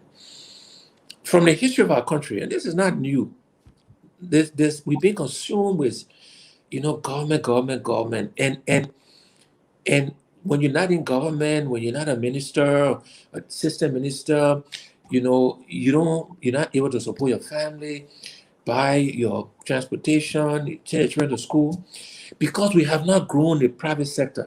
Unfortunately, you live in the United States. It doesn't matter whether it's Donald Trump, Joe Biden, Barack Obama. You as a resident of that country, you got a job, you go to work. Most Americans, most British people, most people in successful democracies, they're employed by the private sector. So that you're not dependent on the single government. The government is an enabler. It creates the environment for the public sector to thrive. Historically, I think either consciously or subconsciously, we have kept the private sector small because people have afraid that if Alex Alfonso becomes a successful businessman, he will challenge me politically. There's this fear. And it's put pressure on the government.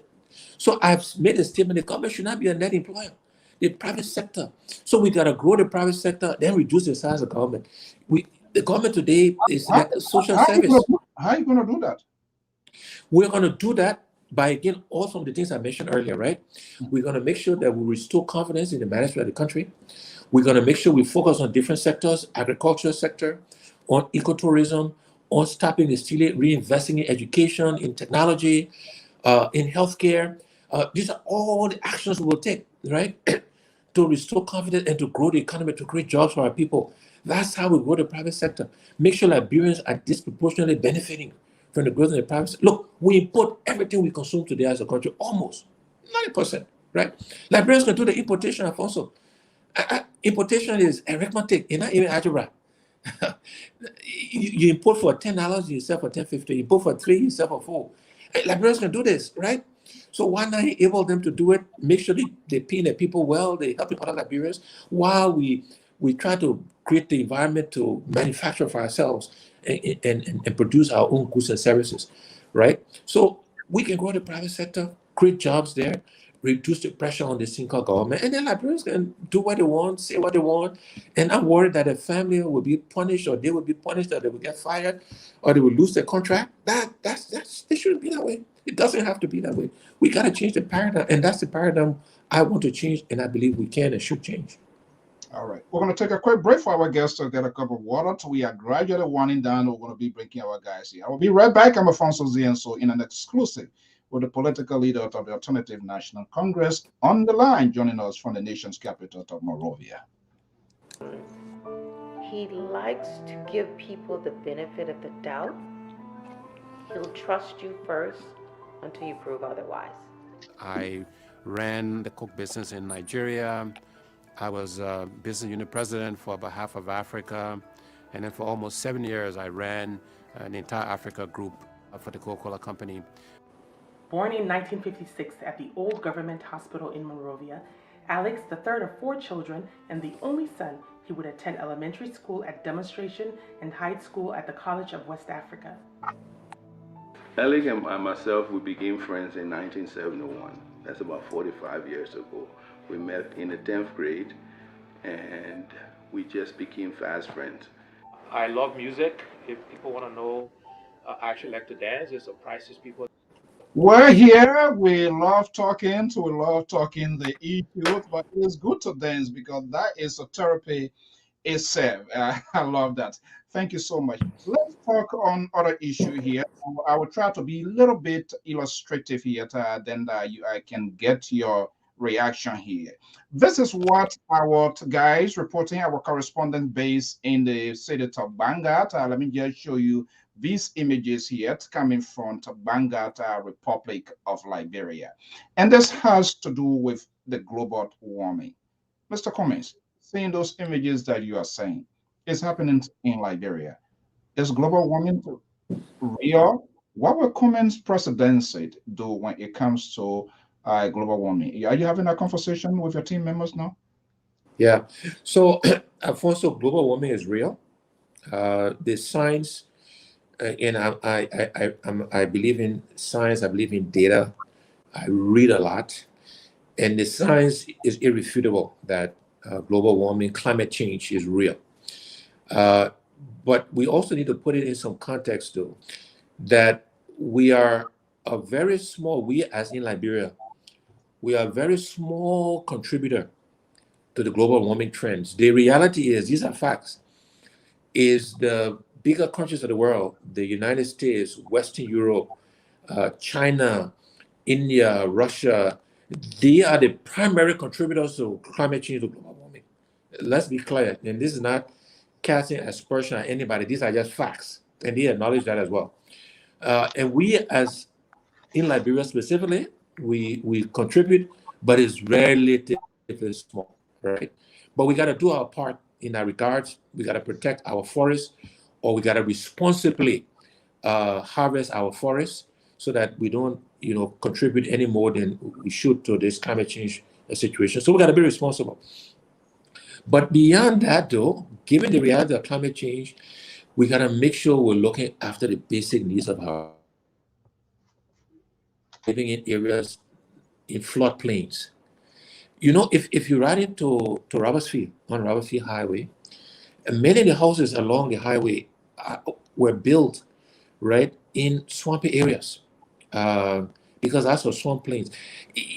So we got to make sure that we either raise the level, backfilling whatever is required to make sure when people build, they're not in flooded areas, or make sure they don't build in the first place. But my point is, it's not just about billing. It's about being responsible, given the reality of climate change. Are we looking after our people? Are we providing the basic needs? Housing, healthcare, education. Are we stopping the stealing and redirecting the money into more productive ways to help our people so that they don't experience the pictures you just described? So two answers to the question. One is, let's understand the source of climate change, and we contribute, but we play a very small part in that. We got to be responsible in how we handle climate crisis from our perspective. But even more important, what do we do with that reality in terms of how we make sure our people are protected and they provided the basic needs so that the impact of climate change doesn't affect them in the way that that your pictures just depicted. Okay, well, that's it. Those are the issues we're going to be talking about. We are gradually winding down here, but there are other few things that we still have to touch here, which is very, very much important. Get me correct, just in case if I'm derailing like an end track here this afternoon here.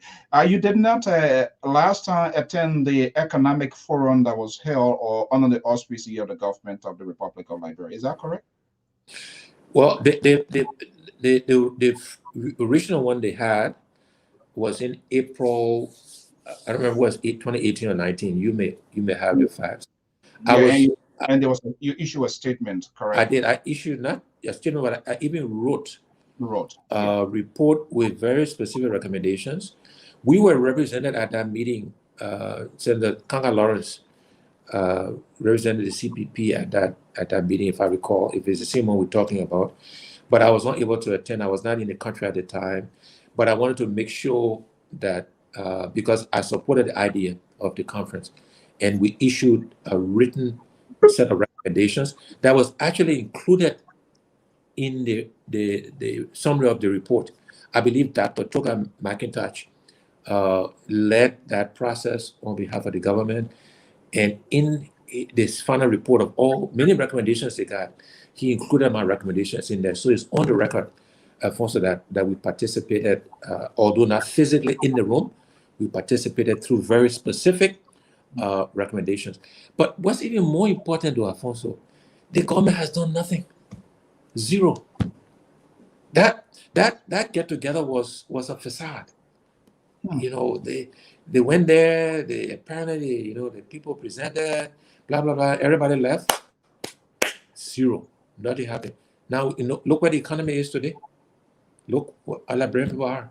They've reduced civil servants' salary, they call it harmonization, reduce it, and still people not getting paid on time regularly every month. I've been traveling around the country. The clinics and healthcare centers around Liberia don't have paracetamol, basic headache medicine, pain medicine. Basic health not available. The schools, no supply. These are facts.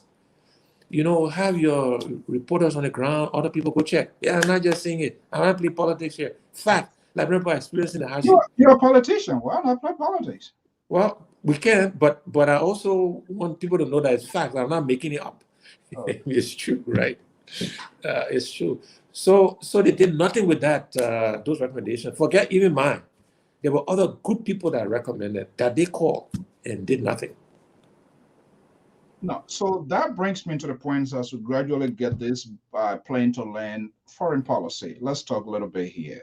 The face of Liberia in the sitting government is cardinal, is very, very much important.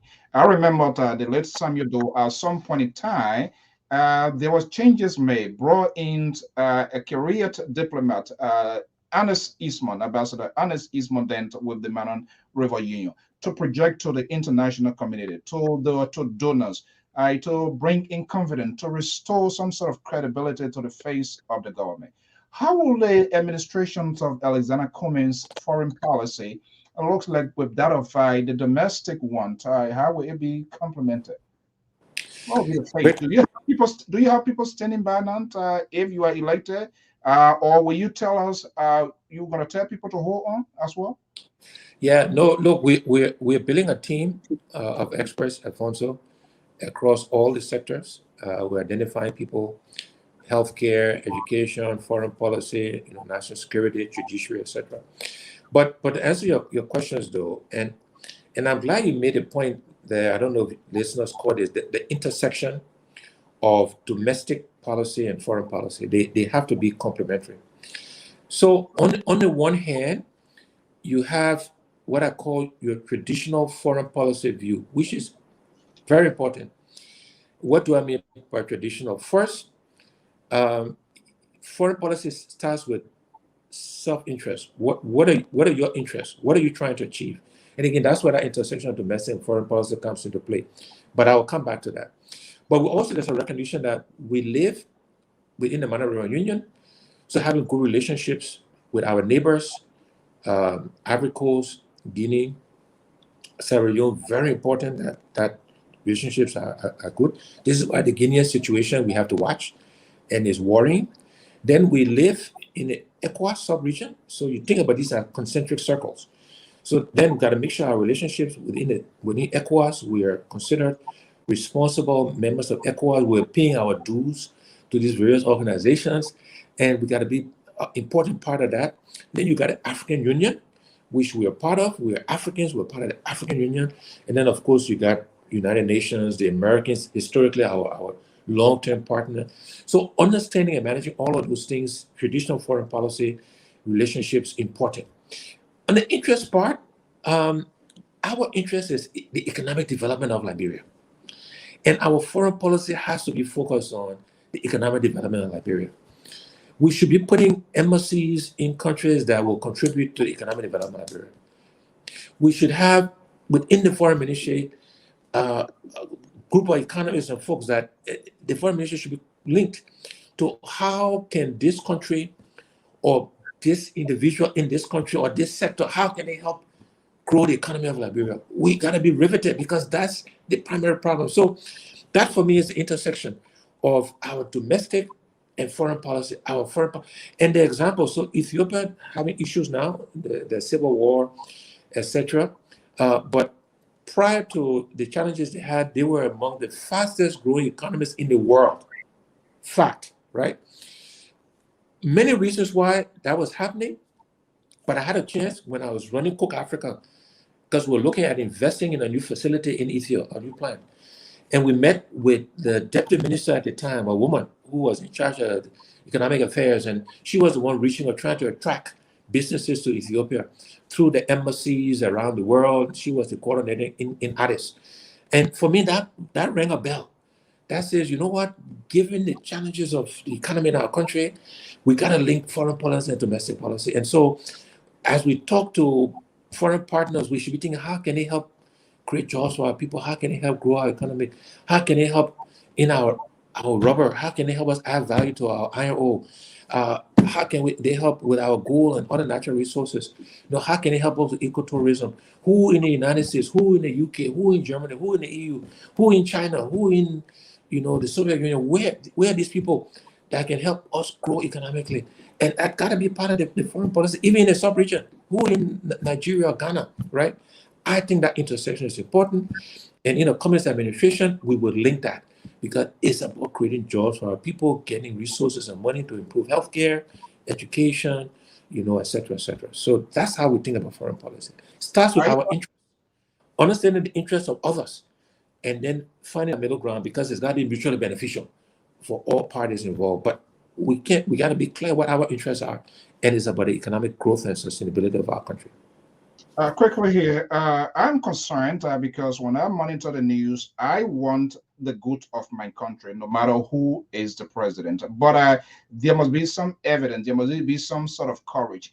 When I look people that are seeking for the higher post of the land, I don't see them going to other places to talk to a foreign country, even sitting down with ECOWAS leaders, coming to the US here and meeting other people, other world leaders. So when I see other country political leaders or oppositions or government doing that, I'm wondering what is going on with my own country here. Are you having this sort of conversation behind the camera?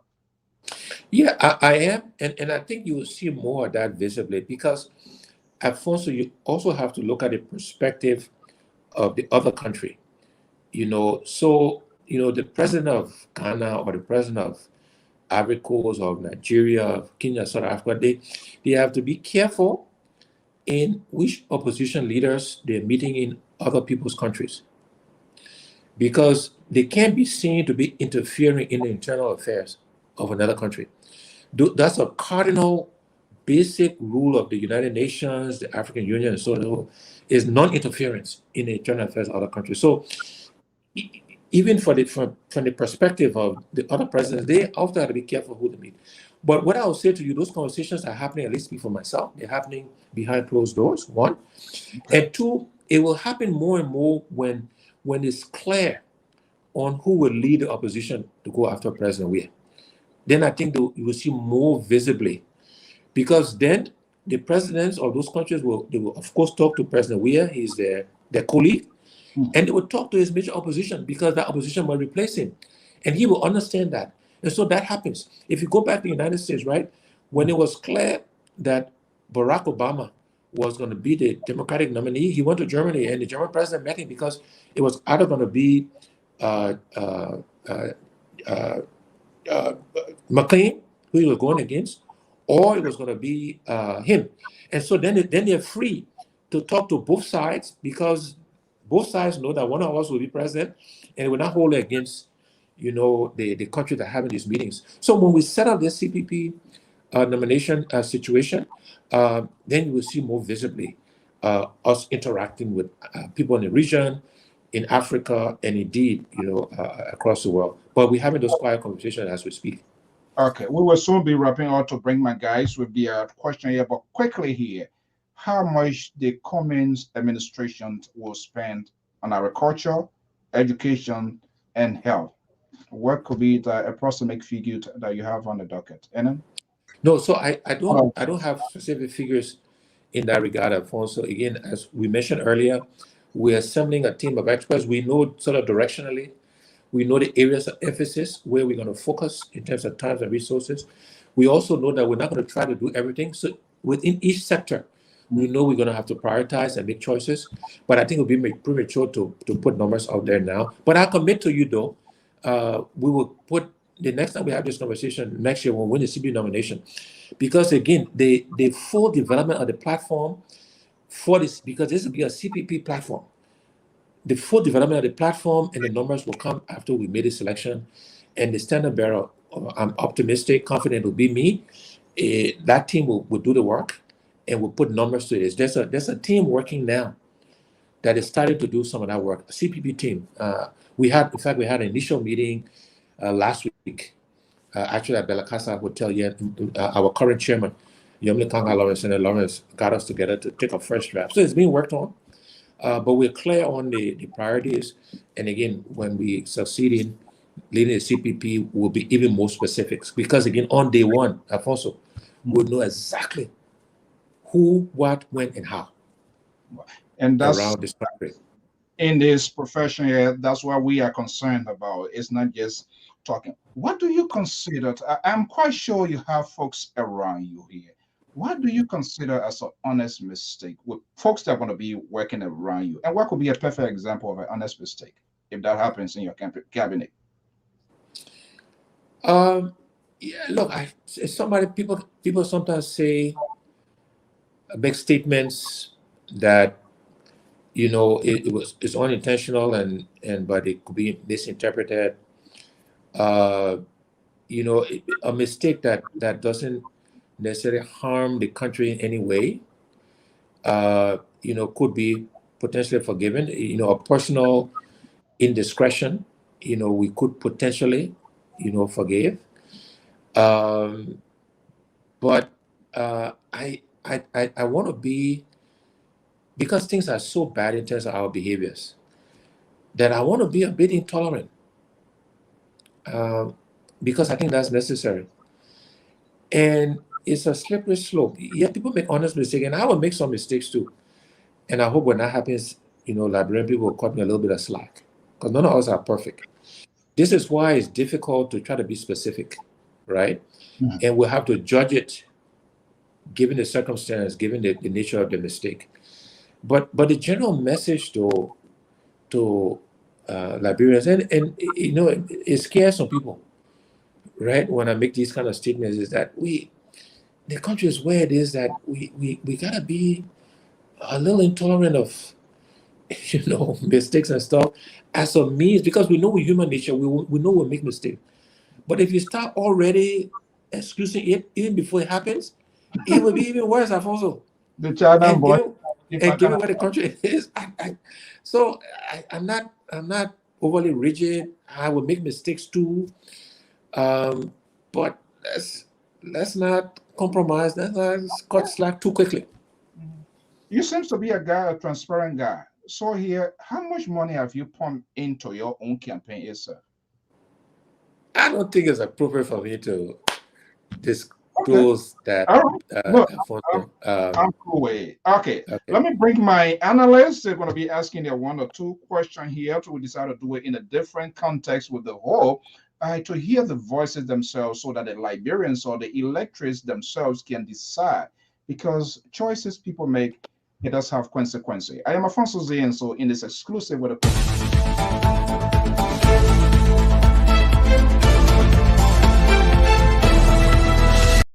Okay, let's bring in our guy here from the liberal land of California, the liberal progressive, Samson Branto will be coming in as here, joining us from Saxton, Sacramento Bureau. Near the capital of Washington, D.C., is Professor Asese Labozalo, who also support the efforts of the CDC. And to mention, Samson To is a liberty partisan, but he always put a hook there, say USA. Zablo is here. From Liberal State of Massachusetts, our senior contributor, Mr. Sam D. Jackson, is also here. Gentlemen, welcome. I think the dust is all settled. I want to thank you so much for your patience, for your tolerance, but you know exactly what we do here. So not more than 3 questions. We want to be within the confines of the time, and we're going to be having a post conversation. So let me start from the Liberal, California, Samson Branto. You listen to Mr. Cummings extensively. We're not going to end all here. This is the first time. Hopefully, we are really grateful that he makes time available for us here. So go ahead. Thank you, Mr. So. Honorable Cummings, thank you very much for that lengthy conversation. It was very, very much eye-opener, to be honest with you, and I appreciate it. But Mr. So, I also want to thank you for a good job. But the reason I'm saying thank you, you have me side by side with Honorable Cummings, and you have the professor at the bottom, CDC professor at the bottom. So I love that. I love that. No, on a very serious note, Honorable Cummings, thank you very much. I just have 1 or 2 questions, and the first one is, I am from Old Town, Grand Gila County, and I know there was an issue in the past with you and other brothers and sisters from the county. Well, I don't want to relitigate the issue. That's not the point here. But what I want to find out, because we have had some bad experiences with some past leadership where they seem to be they put Grand Gila somehow like they're not placed to be developed. So once you're successful and becoming president, and you would then, you think you're going to take this issue that happened between you and our brothers and sisters in Grand Gila and try to say you're no longer going to pay attention to us, or that's going to be something that you will put on the bridge on the water, or whatever, on water on the bridge, so to speak. Yeah, Samson, and again, I'm calling all of you guys by first name. I hope that's okay. That's okay. Look, there's no issue with me and Grangidians, by the way. And in fact, when the incident happened, Samson, I said at a press conference there that Grangidians are peace-loving people. That whole event, Samson, was orchestrated by the superintendent. It was, and Isaac, who honor me, yeah, well, I'm sure you'll come in and talk. It was orchestrated. It was intentional. It wasn't spontaneous. It wasn't, the Grangians spontaneously coming to protest or whatever, right? So there's no issue. We got to develop the entire country. We got to develop the Saudis. I'm from the Saudis. You're from the Saudis, right? Yes. So that for me, I said in the moment I came up, spoke to the press in the crowd before I left. I'm like, it is not about Grand Gila or Grangidians. It's nothing to do with it. It was architected and orchestrated as a means of intimidation. They are not going to intimidate me. I say people, they're not going to intimidate me. And so my point to you, Samson, is Nigerians, don't worry. There's no issues. We got to develop the entire country, Liberia. I mentioned this bowl of rice you heard earlier. Every Liberian got to deal with the eat that bowl of rice or GB, wherever you eat, dombo, fufu, wherever your choice of food. Every Liberian, and I'm determined that has to be the case. And all of this distinction, by tribe, by religion, by gender, all divisive. That part of what kept the country back. I have no interest in that. So please, I hope graduates are listening.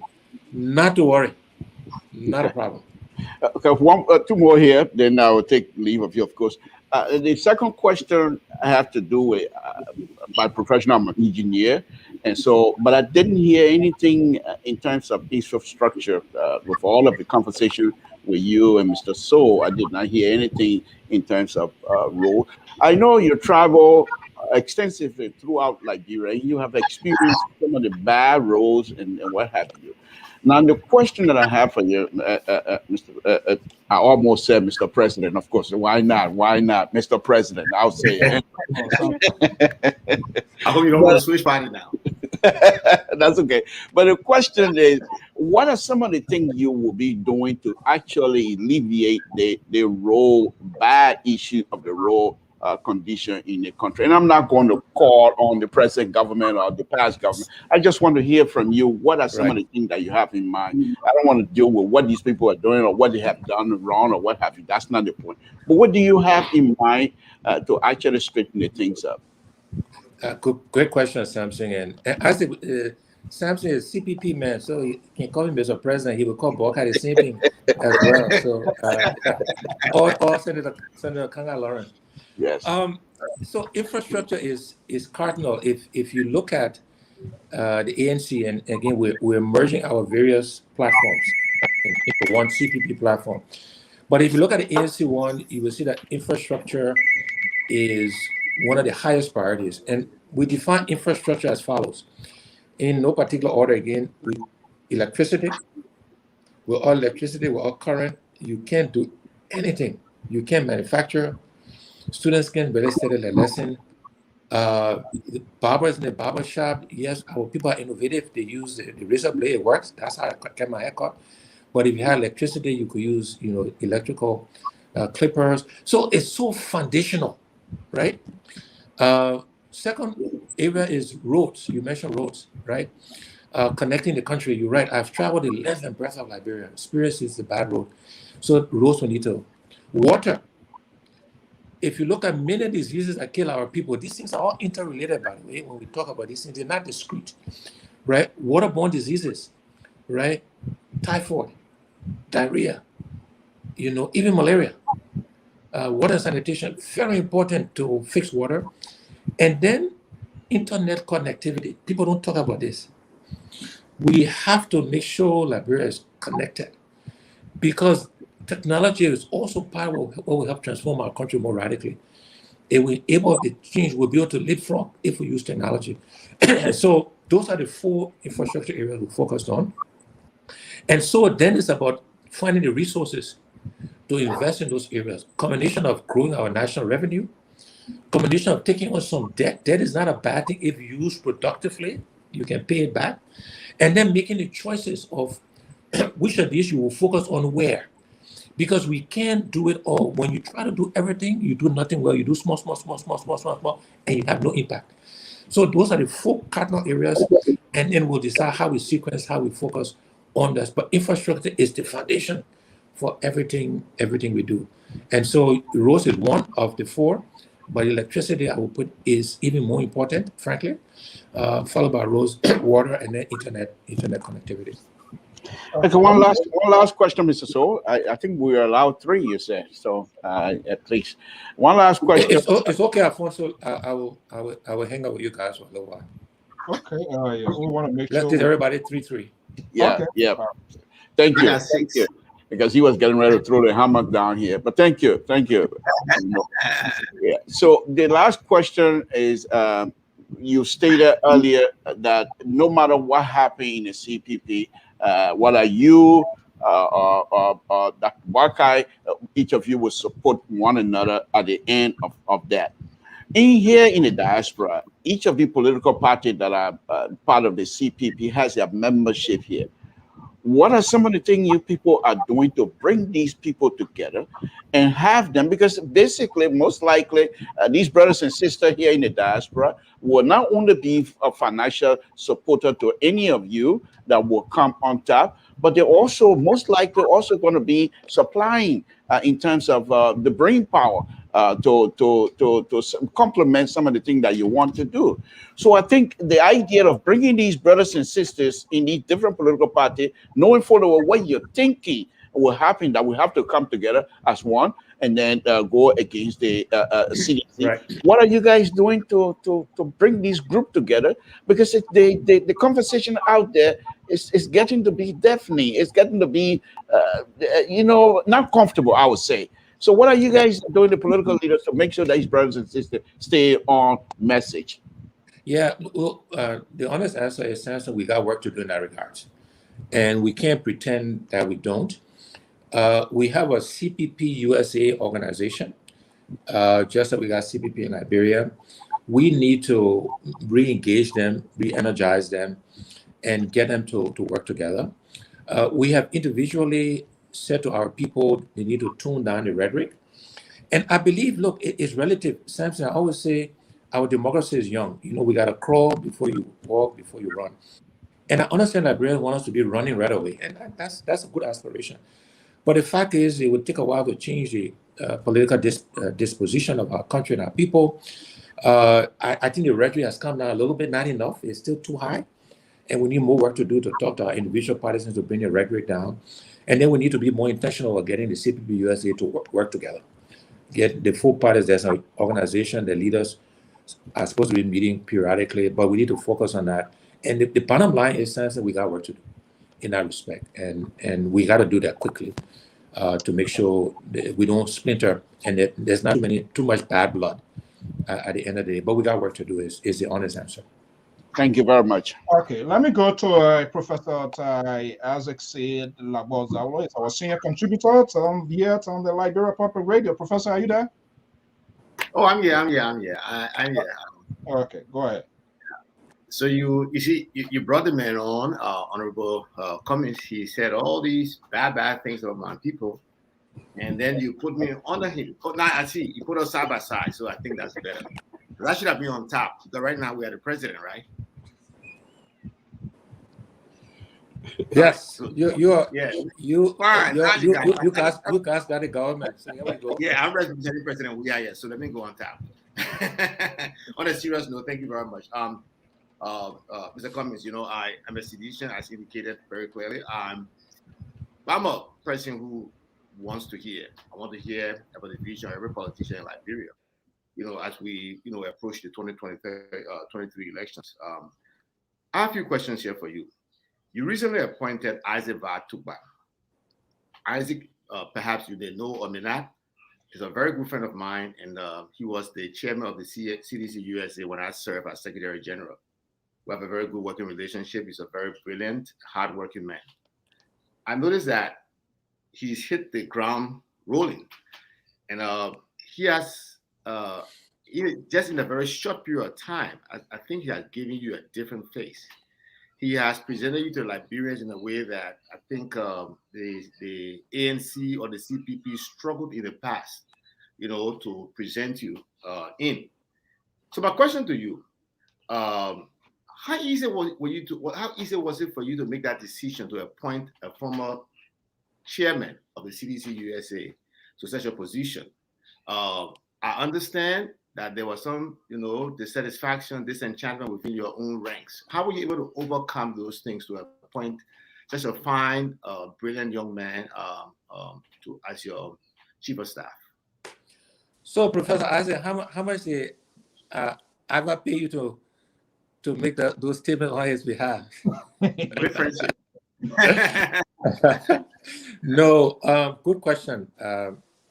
Very good question. Look, for me, this is about our country, Liberia. And this is a clear manifestation that I'm very serious committed to getting rid of all of these artificial things that have kept us back, Isaac. We can and should differ on policy, on how we do things. We should be vigorous debate, right? But it can't be because you were CDC or Unity Party or whatever that you can't come and help. I'm very serious. My previous chief of staff, Mariah Yekula Attorney, she's now in California, so she's in the U.S. With you guys. She's getting her LLM. She's going for a master's of law. Brilliant young woman at Loyola University in Los Angeles. She was a UP partisan. She was a critic of mine in 2017, vociferous critic, by the way. As you suggest, Prof, Isaac was chairman of CDC USA, but I've known Isaac longer than most people think. We have a lot of friends in common. I've known him. There's been mutual respect, right? He had his view about CDC and President Weah. He's changed his mind. I respect that. So this is about Liberia, and so it's about bringing people who we have a compatible point of view about where the country should go. And then we had a discussion with the partisans, you're right, but we just reminded them that this is a big tent we're trying to create, right? And every Liberian will want in that tent. And yes, we would look after ANCS. There's no question about it. But it's about Liberia. It's about skills and talent. And so Isaac is already making a difference, as you say. And he's engaging with the ANC people as well. So they also, and by the way, ANC is a spin-off of the CDC, right? Right. So it's not Lafayette Gould, all the guys that formed the ANC were seditionists, right? But at the end of the day, we all want people, and that's how I think about this. We all want people. Let's work on a common goal of changing our country for the betterment of everybody. Okay. Thank you. There are. Can I go with my second question now? Yeah, sure. Please. Yeah, go ahead. Okay. We've here to ask the easy questions and also ask a tough question. One of the things I always tell Liberians is that our country has a very ugly history. The history of the marginalization of a significant population of the people by a small minority class for over 130 years. And unless we can have those discussions to address some of the some of the setbacks and problems of the past, I don't think we can forge ahead as a people. So I'm always like to ask those questions concerning our past. And I heard you speak today about the civil conflict keeping you away from returning to Liberia. Before I go with my question, which civil conflict were you talking about? Is it the 1989 civil conflict, 1989 to 2003 civil conflict? Because from my recollection, that's the only civil conflict we had in Liberia. Yeah. So my decision not to return right away was twofold. One was Was it the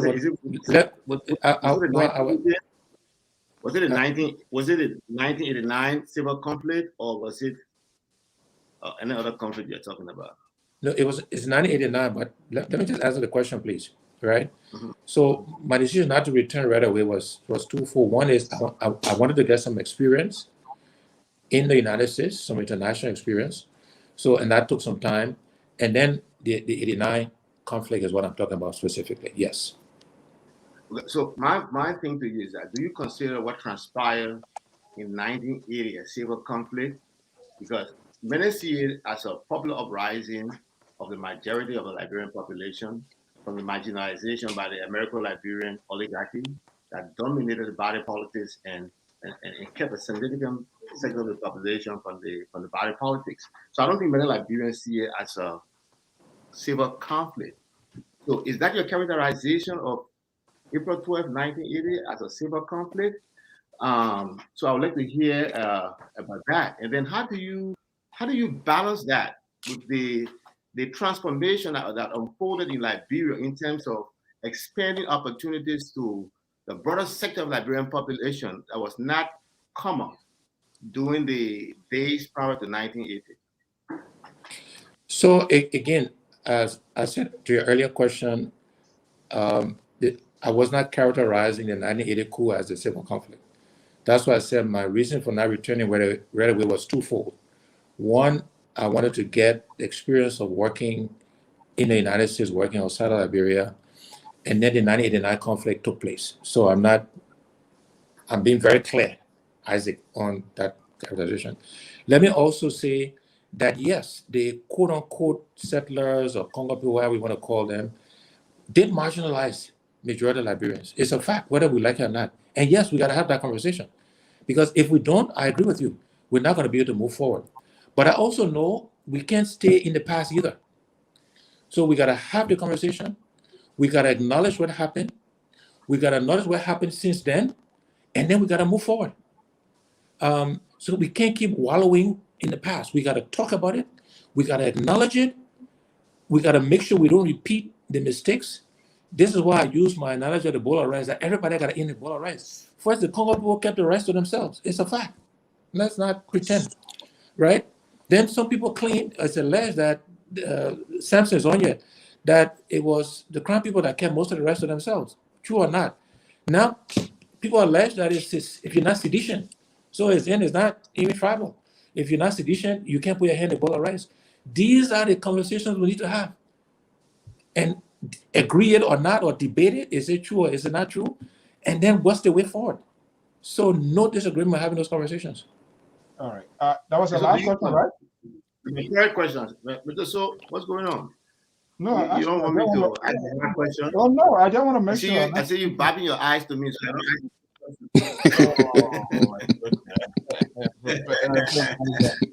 Go ahead. We want to make sure where we get the time from. Go ahead. Go ahead. Man, answer all my questions correctly, man. Look, so give me a chance. Let me have a conversation with the man. All right? Good. Okay. Mr. Cummings. Okay, great. So do you condemn the American-Liberian rule of our country? Do you condemn it? And in that line, I tried to get a video here today, but I was not able to bring a video. But I'm reminded by a video. I think I saw people carrying you in a hammock. Do you remember being carried in a hammock just during the time prior to the 2017 elections? Yes. Okay, good. How do you explain that? Given the fact that my grandparents told me that most of the time when they carried people, former leaders, they were out of constraint to do it. And some people lost their lives by refusing to do those things. How do you rationalize that? How does it fit in addressing some of the ills and atrocities that were committed against our people by that small class of people? And to be carried this way, didn't you see it as a reminder of the ugly past in our country? Was it a way of sending a message that if you elect me, I will revisit these things? Can you just comment on that? So it's not a question of trying to rationalize what happened or didn't happen. If I had to do it again in retrospect, I wouldn't have let it happen. But you have to understand the context in which it happened. And you can interpret or spin it in any way you choose to. And people have interpreted it the way they want. But we got to this town. It was in Cape Town, I believe. Mm-hmm. And there was an insistence because there was a lot of enthusiasm. People were sort of rushing and enthusiasm. And I was put in this hammock and sort of carried. Again, send the wrong image. If I had to do it again, I wouldn't have done it. I would have disagreed. But people felt it was traditional. They were enthusiastic, and they threw me in this hammock, and that happened. But again, in retrospect, we shouldn't have let it happen. It has never happened since. It will not happen again because I can understand why it harkens back to the past, right? And it's those images we need to do away with, right? And we need to, again, have these conversations. We need to talk about it, but we got to be honest about the entire history of our country, though. So that 100+ years you mentioned, yes, we should talk about it. We can talk about what happened since, and we should talk about what's happening now. And then what's the way forward? So it's not having them to dwell in it or for recriminations Yes, maybe you need a little bit, you need some catharsis, right? But then what do we do going forward? Do we repeat the same behaviors? Because some of that is happening. And that is what I think should be unacceptable to all of us. Okay. Mr. Jackson, let's go to you quickly here. We have to work within the time frame here. Go ahead quickly before we allow our guest for his departing statement. All right. Thank you, Mr. Cummings. Welcome to Liberia Public Radio. Let me just take you to the Freeport. The Freeport have its tariff, and these tariffs are caused, some issues as well as custom duty. If you were to be, opportune to take office in your first 100 days, what will you do with these tariffs, and the custom duty? So, very good question. And before I answer it, and Alfonso will be done by 10 or sooner, if that's okay with you. Yeah. He's the last person that's it. Yeah. So before, I just want to put some context to that question, because it's an important one. And I hope I can make it simple. There's a fallacy that people think by you keep increasing customs duty on goods and services, you get more revenue. Over time, you get diminishing returns, because if you keep increasing customs duties, they pass it on in terms of prices. People buy less, and your net revenue will go down over time. There's a counter argument that actually, if you simplify and you reduce your custom duties, prices don't go up as much, or they stay flat or go down.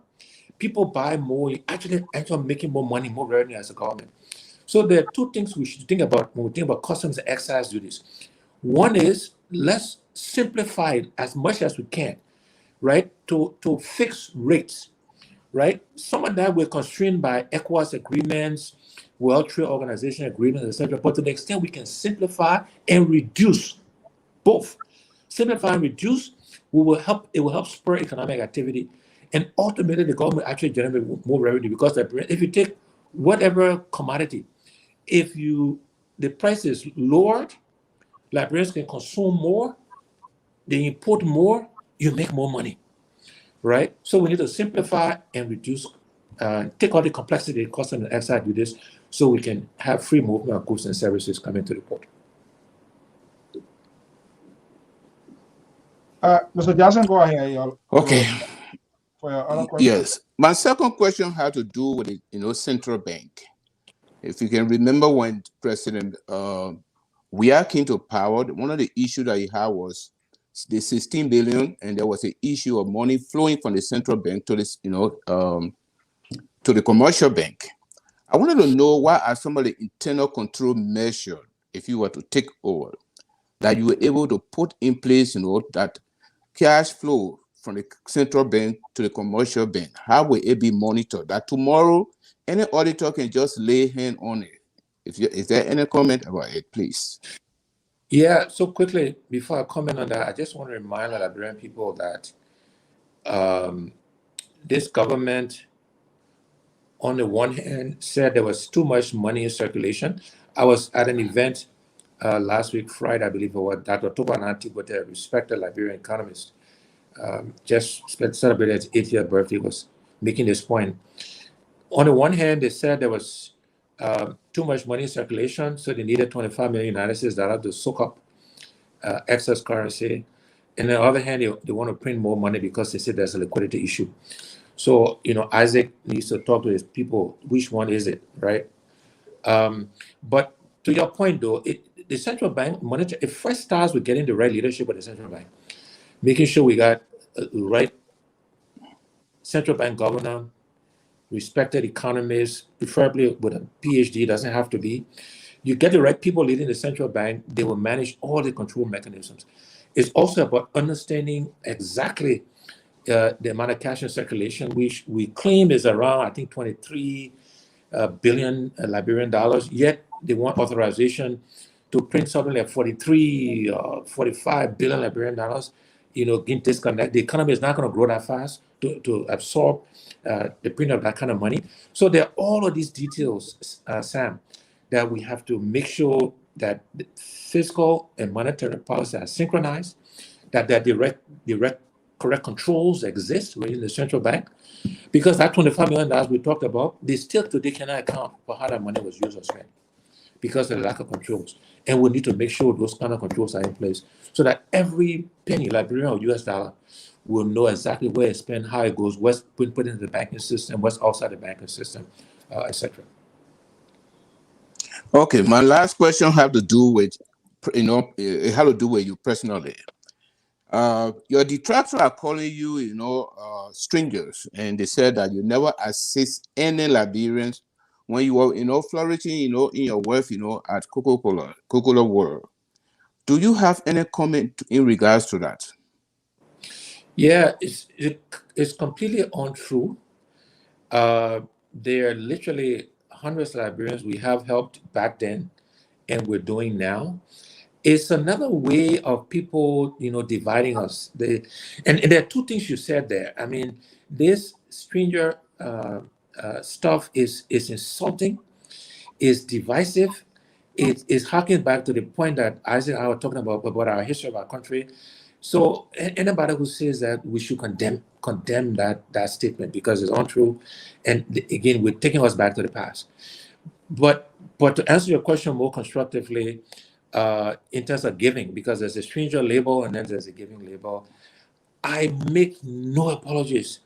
I sleep well at night knowing how much I help individuals and institutions in our country. And I will put up my record against any politician, almost anybody in this country. I'm very proud of what we've done as a family, going back in time and what we're doing now. And no apologies for what we've done. In fact, we've done it in a way that it wasn't for political adulation or political credit. That's why we didn't make it public. It's because we were blessed and wanted to help people. And helping people, for me, should be confidential. People should keep their dignity. If they want to provide testimonial that we help them, fine. If not, it's not my business to I help Sam, I help Alfonso, I help Isaac. As a family, as a person, that is not who we are, that is not who I am, that is not what we do. People will testify on their own, up to them. If not, it's okay. If I get political criticism, because it's okay. But we know, as a family, we've helped lots of people. We've institutionalized it now to the Commons Africa Foundation. We're doing work today, even in COVID. But we started even before we got into politics, by the way. The foundation was just to institutionalize it. So when my wife and I died, that institution will continue. And we've set up the mechanisms to make sure that we continue to be funded, even post our lives on this earth. Okay, well, before you make your last comments, gentlemen, Mr. Cummings, first of all, I want to thank you so much. Been from the first race of the election, been trying to get hold of you. But I want to say the credit goes to your chief of staff for being very spontaneous after we connected, and we did what we could do from our side, and we're seeing it pay off here. Here at Liberia Public Radio, we make news proportionate. We do not humiliate our guests. We focus on the issue. We have authentic conversation here for the good of the country. And we can assure you, you can come back here anytime at your will and pleasure through your communication team, be it town hall or whatever, to talk to the electors on issues. We are open to that. And the invitation also goes out to the CDC, the Unity Party, and other partisans. Before we let you go, let me allow you to make your comment. Your monitor. Okay, good. We're being joined by ANC supporter. We're going to have a conversation here to keep a fair balance here, Madam. We have an audio on that? Okay, good. All right. Okay, Mr. Cummings, go ahead. Yeah, so Alfonso, thank you for the opportunity to come on Liberia Public Radio. Let me thank all your panelists, Samson, Isaac, for the good, and Sam for the good-spirited conversation. Let me also commend your technology. It works very well. The graphics are good. Technology is good. So we started right on time when we came on there. All of those things for me are important. Starting on time, the graphics, the quality of your effort, I must applaud. But the messages I want to leave Liberian people with, your listeners with, though, is that we can change our country. our country where it is today does not have to be where it is. But it will require that we do the work. It will make the sacrifice required. It will require that we get rid of all of the things that have held us back, all of the divisions, all of the assumptions we made by each other. Let's have the conversation. Let's confront it, and then let's move forward. And I say to our country and our people, we have three choices coming 2023, or even before. We can vote for the past. We can vote for the present, or we can choose a different future. And I want us, and we have to all make our cases to what we represent. And I think we represent the future that Liberia needs and that we all want for our country, for our people. So I want to thank you. God bless you, and God bless Liberia. Thank you very much. Thank you so much, sir, for your time. Thank you so much. Thank you. Thank you, guys. Much. All right. We hope you come back, sir.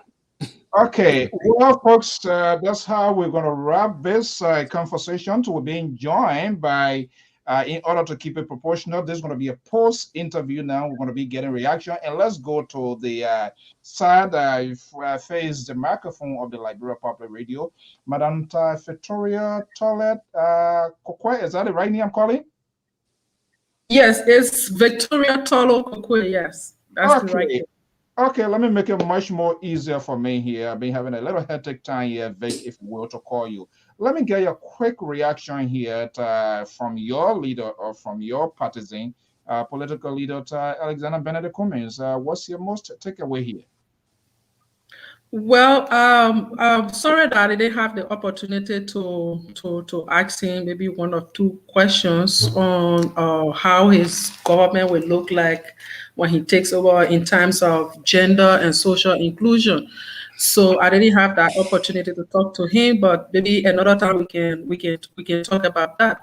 But I think Mr. Cummings has touched almost all of the sectors in our country where we suffer a lot. I think he's the right person when he talk about the economy, how he didn't just talk blankly, but he went in depth to explain how his government is going to grow the economy, how he's going to have young people in his government, how he's going to have an inclusive government, meaning he will have qualified people in his government, regardless of them being an alternative. Actually, we are called the alternative, not ANCers. Not necessarily you being an alternative, but even if you are from the CDC, you are from the Unity Party, of course, the Unity Party will have to be a part because we are into this collaboration. So I think Mr. Cummings did extremely well. But one area I would think Mr. Cummings needs also to focus on is this disaster risk management. We are having a lot of issues in our country in terms of disasters. We have a lot of fire incidents. You having sometimes it's raining. You having flooded areas. So I think we need to also focus on that. He needs to explain to us clearly what would be his how he will have a plan in terms of disaster management. Okay, I'm going to be going to our contributor. Let's go to that number here. 30 seconds quickly here. Caller, what's your name and where you calling from? Hey, thank you so much, Mr. Johnson. This is Anthony Gay. I'm calling from a different phone number today. Yeah, okay, go ahead. 30 seconds quickly. Oh, man, I'm cruising right now in 95 and I'm drinking my Kool-Aid. Look, this is what you want in a president. This is what you want in an individual who understands the subject matter and is very comfortable and relaxed, very poised in his response to every question, whether in a tough question, hard question, or any other question. This is the man that we want for Liberia. Okay. There's records out there. Okay. The future is what we want. Mr. Cummings represents the future. Thank you. Thank you so much. Okay, let me take it from the challenger side here. Let me go to Professor Asese Talabozalo. Professor, are you there? Yeah. Okay, what do you want to hear from me? Oh, you know you're my patron here. Why you want to? This the guy who doesn't. What? Hello, are you there? You want to hear from me comment on? Yeah, I'm here. You want me to comment on the interview? Yeah, we are giving a profile from the conversation now. Yeah. Okay. Yeah. So let me say this. Look, quite honestly, I think Mr. Cummings was very articulate. I think he was relaxed. I think he presented himself presidential. I think he took this interview very seriously. I think he came well prepared. Obviously, these are some of the marks that you look for in a leader, and I will give it to him. He really did a great job. And more than anything else, he was honest. You know, contrary to what some of his supporters will say or do or want to castigate us for asking some of the questions we asked him, he owned up to his errors, and he was very, very, very, very honest about appreciating our ugly historical past. And for me, I think it's very important. You know that I have been one of the strongest critics of Mr. Cummings when it comes to those things. I think tonight, I think he came across to me in a different way, and I'm highly impressed with the way he performed. And I just think he did a good job. And again, I will give my friend Isaac Tupa, because I definitely know he had a hand in that preparation. Okay, I hope. Let me go to. I believe there's a caller here from Liberia. Let me go to. You disagree with me? Okay. Good evening. You stay awake at this time here. Good to be here. This is what we do here. I guess you are monitoring. Yeah, you are monitoring, and you are a potential voter. What you took away? Actually, I want to say thank you for organizing this, interview with His Excellency Mr. Alex Cummings. I think this is what it is. Alex Cummings is a very good man. He can lead our country. But at this point of time, I think Mr. Cummings needs to talk to supporters and people that is around him in the diaspora, most especially our ANC people. We are in a collaboration. I think once we made our mind to be in this collaboration, we should try by our cause to unite and stop the direct and personal attack on each other. I trust him. 2017, I voted for him, and I'm sure that once he wins the primary of the CPP, we will also support him. But the issue about going for primary and feel disenchanted and then coming back that you are not, they cheated you, we need to get everyone with those notions. And I understand where it comes from, because whenever you are in a collaboration like this and people keep telling you that you don't have number, you're going to have that perception. But that is not the case. Let's just keep focused and nothing should start us away. You can open up opinion pool right now that Mr. Barker and Mr. Kumi, people will call and give the objective and opinion. That does not mean that it is a primary of the CPP. Okay, so thank you so much. Thank you to all. Okay, thank you so much.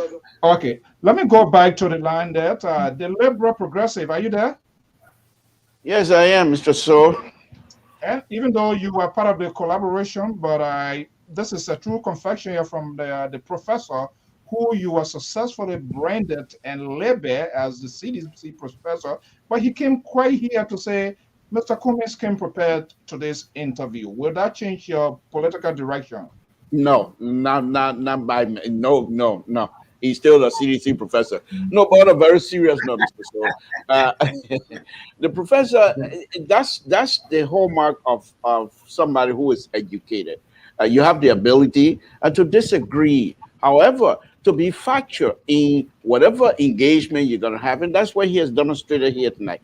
One other thing I want to point out here, Mr. So, I think I've been on here from time to time, urging and pleading with Mr. Cummings, Honorable Cummings, to go second. It's always been my view. But if you listen to Mr. Cummings tonight, he puts a hole in my argument. And he said, in other words, Samson told you're being lazy. If you believe Joseph Barker has what it takes to be the next president, vote for him. If you believe that I have it in me, vote for me. But to say we haven't even started the game, you said because you don't want to hurt each other's feelings, therefore you want us to just go ahead and get in line, that's being lazy. And I think that put a hole in all of my thing as Ice King Cummings to go second. Now, the other thing I want to say here, Mr. So, is I think the professor correctly stated it. the fact that he was here tonight, and being so much quick on his feet, temperamental, it was very important to me, and it was very interesting as well, because to see him answer question and at the same time making jokes from time to time. One of the things that he stated, and I wrote it down here, is about making people accountable. However, he also stated this: if you're going to make these people to be accountable, you must pay them well, so that they will not make themselves successful to corruption and everything. If these people are being paid, then they will. If they do anything, you can come back to them. And he always, and one of the things he also stated was, not just because he wanted them to be accountable, but the law will take the course. Okay. One last thing, Mr. So, one last thing he said was very interesting, and I love that part. He said, when we come together, CPP, when this process is done, then we will take off the glove against Dr. Weir. I love that. I love that. Okay.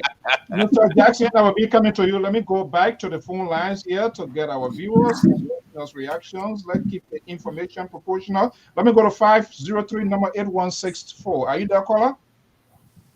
Yeah, good afternoon, Mr. So. Yeah, good afternoon. Yeah, go ahead quickly. 30 seconds. What's your take? Yeah, thank you. Thank you, Mr. Yeah, my take on the interview this afternoon. I am a few issues, but actually I'm being honest here. This tonight, Mr. Cummings actually has something to make me to feel like this is what we need as a Liberian, based on his honesty. And I think as a Liberian, we all should embrace this and come together to work together so that we can be able to move our country forward. But now we're standing, despite with all of the shady things, I think we all, as Liberians, we have to work together, because like Mr. Cummings said, he said pay people more so they cannot be able to steal. We hear that. When I was like, I hear that from the federal government. But what happened? On the 90,000, and we still have corruption in Liberia. Okay. So I think we all as Liberians, we should just be able to put our country first so we can move Liberia forward. Okay, thank you. Thank you so much. Let me go inside Liberia, because that's where the real action is going to be unfolding. I'm going to be coming back. There's a number coming in from Liberia, 90582. Caller, what's your name and where are you calling from? Yeah, greetings to you. My name is Ali Kelly. I'm calling you from Monrovia. Monrovia. Welcome, Ali. Thank you. Yeah, I listened religiously to the political leader of the ANC, and I think he has so many brilliant ideas. And these are things that we Liberians, especially those who will be called with the responsibility to participate in the CPP primary, we all should to listen keenly to the voices of reasoning. These are issues that are confronting our country in general. The economy, education, healthcare, infrastructure, technology, and these are things he spoke on clearly.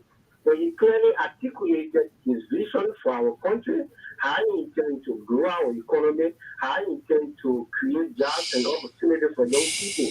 And these are things we young people are yearning for. So if we have such a leader who has so clear understanding of how he's going to deliver these things, I think it is only wise that we embrace this man, rally around him, so that we can support his vision that we have a trickle-down effect, not only on young people, but our country in general. So there is a humble appeal to all of our Liberian friends, our brothers and sisters. Look, the long-term idea and philosophy solutions that we have been seeking for, it is currently knocking at our doorstep. All we need to do is to open the door and allow this idea to flow. Okay, allow the idea to flow. Yeah, wrap it up quickly before we go to the next caller, please. Yeah. Okay. Yeah. You end. Wrap it up quickly before I can go to the next person. So thank you very much. So I'm so moved tonight. I'm so moved, and I hope that others are moved like I am tonight. No. So I appreciate his appearance tonight, and thank you guys for the show. And greetings to Madam Victoria Torukuko on the show tonight. All right. So later, if you opening your own, you already opened your door, right? He did. Okay. Let me go to Minnesota here with this 612 number. Go ahead quickly before I go back to the panelists. 612, are you there? Yeah, Mr. Phil, I'm here. Thank you. How you doing? Good. Go ahead, caller. Yeah. First of all, let me thank you so much for elevating the issue. First, at one point in time, I was watching MSNBC, but I realized that there's Mr. Soul. He always raised the bar. The reason I call, is because I'm concerned. I live in the garage bar for almost 20 years. Mm-hmm. I came to the United States based on vision. I fled the war, mm-hmm. and I'm here, and I'm communicating back to my people back home. And I learned in America, it's a merit-based system. You have to work hard, and when you work very hard, you reap the fruit of the labor. I'm watching the Liberian politics in Liberia. I'm seeing and I'm hoping that one of these days in the future, I might go back home and try to contribute to the country. But I'm hearing people saying, looking at one politician or one political leader, that he should settle for second place and that he should be vice president to another person. And the person who is in question is nowhere to be found. He's not making an argument for himself. I commend and admire Alexander Cummings, who is often see him on every radio station, talking to the Liberian people, explaining his vision. And then the other politicians are nowhere to be found. But then they keep asking this man to go second place to these politicians who are sat down and doing nothing. Okay, my man. Thank you so much. My question is that the future we're looking for, where we can, it will not be based on merit, but based on entitlement? Okay. We settle for second place. Okay, I will send it to the panelists. Let me leave it. The radio was established to be a second-rated station. These are all the questions I'm asking. So if that station within the dynamics, then we could look further into it and say that Mr. Cummings is making his case. Let's listen to him. If Mr. Barker comes out and makes a case, we'll listen to him. Anybody else for that matter of fact. Thank you very much. Thank you. Okay, I think there's something to a question there. He's in the soundbite of this coming second. Okay, let me go to Mr. Jackson. He has now said, Mr. Jackson, let me get a reaction, then I will go back to Vic here. Mr. Jackson, are you there? I'm there, Mr. Too. So okay. It was quite fascinating to we're engaged, and what do you pick up from this interview? Look, if you want to engage Mr. Cummings about the economics, you have to be very careful. You can hear, even the CDC, professor, he had put dent, into his decision as to what to do. Even the laborer will tell you, you have to be very careful how you bring questions to Mr. So if you want to ask him practical question, he is very, very good for those who are educated. The only thing I have with Mr. Cummings, I wanted to tell you is, how about those who cannot read and write, who really don't know about you, and they are being used, that you are, a stranger in your own country. That is the only fear I have. But every time he comes on a show or any other network, he wins the hearts and minds of people. You understand? That there was a question that you asked him today, that he asked, and today he had to put to rest is, what experience do you have? You asked that question, that experience. And then he told you that there's no experience to get from there. If you look at the Liberian economy from 1847 to today, we are almost among the far worst country in the world. So what is the experience do we want him to gain? You understand? If that man can tell you every bit by bit how we grow the economics, do you think you don't have something to learn from him than the bad experience that we have? So my point here is we need now to make a decision as to who do we want, rather than playing politics. Okay, before I go to Vic, have you made that decision? Me? Yes. Oh, which if I'm voting, I will do it. I will make that decision. The only thing I can vote. That's all. You can vote. All right. I think he has. Okay, yeah, that's another way. So, Vic, let me come to you here. In a recent time, we've been seeing your guy, Mr. Cummings, out there, more or less coming out here. Is that how we want to see it moving forward from time to time before even whether the CPP candidate, he's finding himself more visible? Is that part of the strategy to get his message out there? Look, this is politics, though.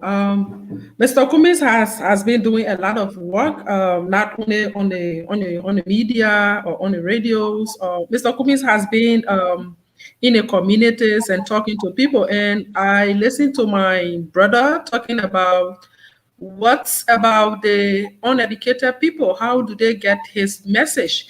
And the strategy has been there, and we are moving into the communities. And if you just look at Mr. Cummings's Facebook page, I have just been appointed as the political and community engagement officer to his office.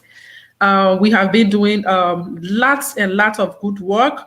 We have been in the communities, and you have a group of people. In recent time, when I visited some group of people, they wanted to understand who is this Cummings, because you have people in the communities talking about Mr. Cummings. People who listen, the educated ones, they are listening. So they wanted to hear from somebody from the ANC. I went there and I explained to them. So we are in the communities talking to the people where Mr. Cummings cannot reach. We are there talking to the people. But the most important thing is that Mr. Cummings himself, he's availing himself to the people. Day before yesterday, Mr. Cummings is like, Victoria, we are still having a lot of men on the executive committee of the ANC. We need more women on the ANC. How can we get there? Can we go from door to door to ask women and bring them on board? We really have qualified women in this country.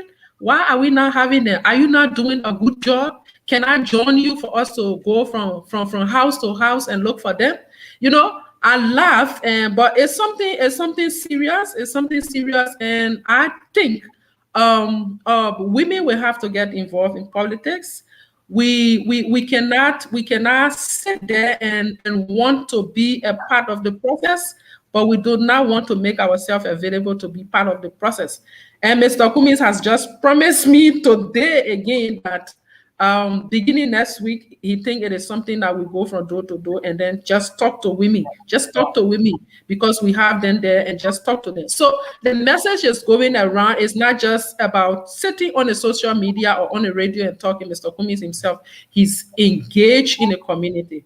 I received a friend request just today from somebody, and they told me that, hey, we just saw your name and we wanted you come in our community and come and talk to some people. So those are the ways we are engaging. And I believe, and I'm telling you this for the fact that Mr. Cummings or the ANC is going to win the primaries. Even the VPS, we are going to win it. You just saw a fact right now on this show where you have citizens calling in and telling you that, hey, Mr. Cummings is the guy. And based on this, let me hold you right there. Let me go to this number here quickly here. We're going to be spinning it around here. 605, we'll soon be wrapping up. 605-221, are you there?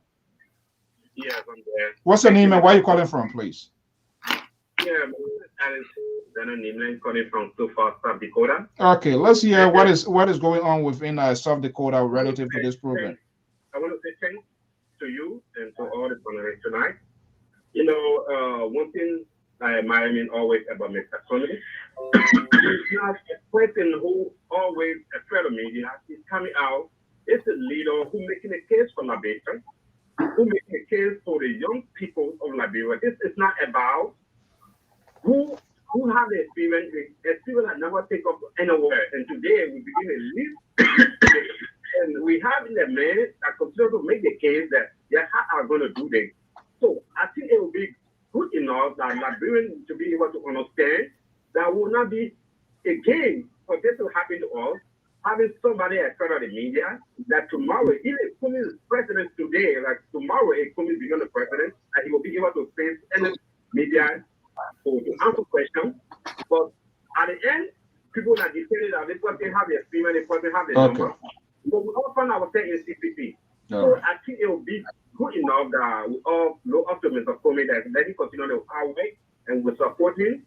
Thank you, Mr. Paul. Thank you so much. I'll be listening to the show. Okay, thank you so much. Let me go to 407 number here. 407, are you there? 1867.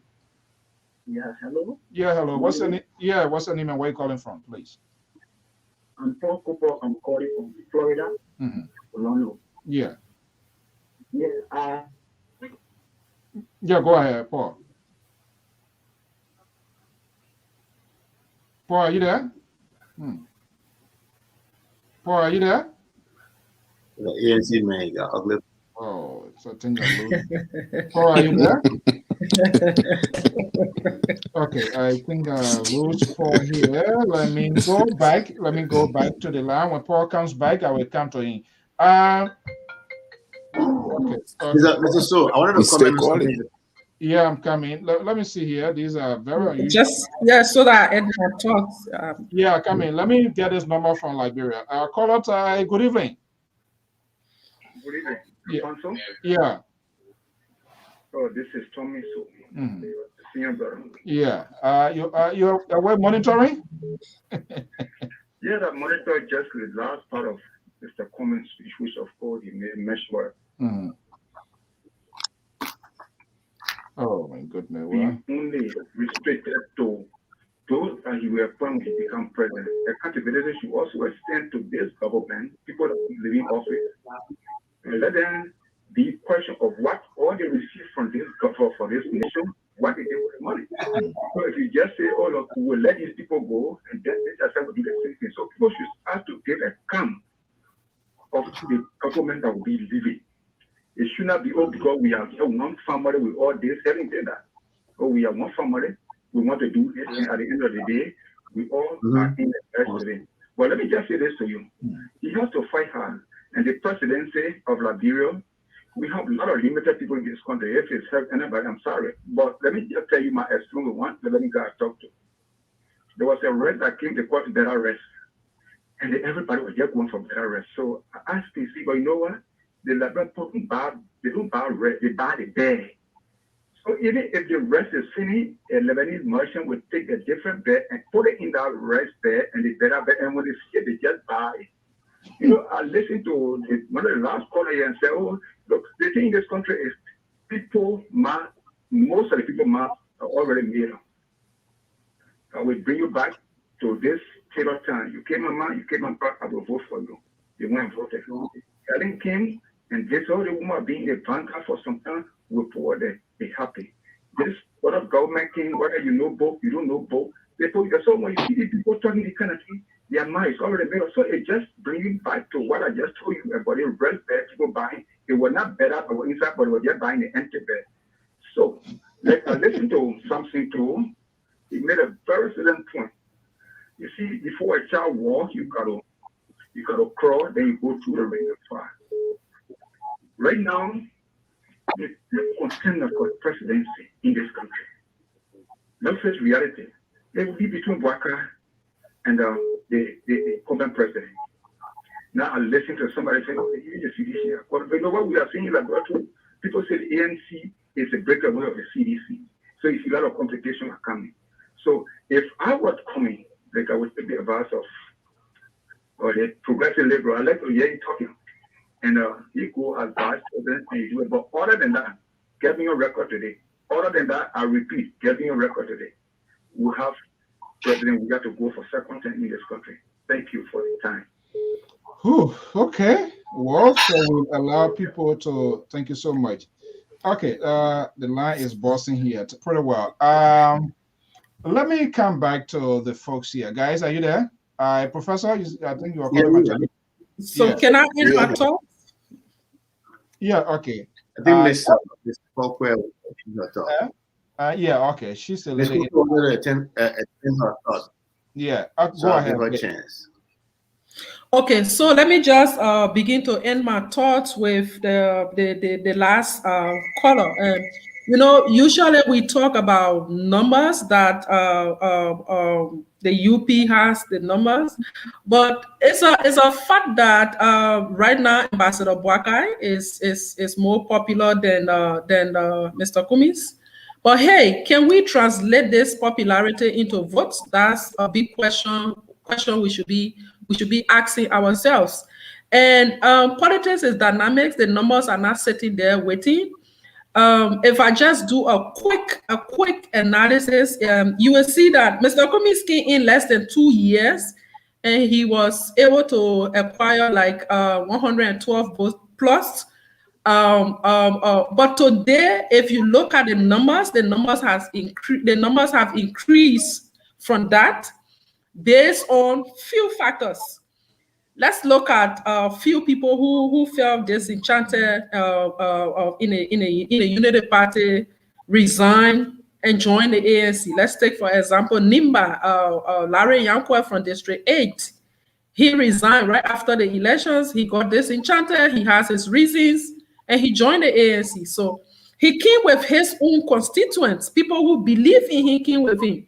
You have Thomas Goshua, who ran in District 5, Bassa. He also resigned. He has his own reason why he resigned from the Unity Party. He also came to the ANC with his own constituents. You also have Yeke Koluba, who ran independent.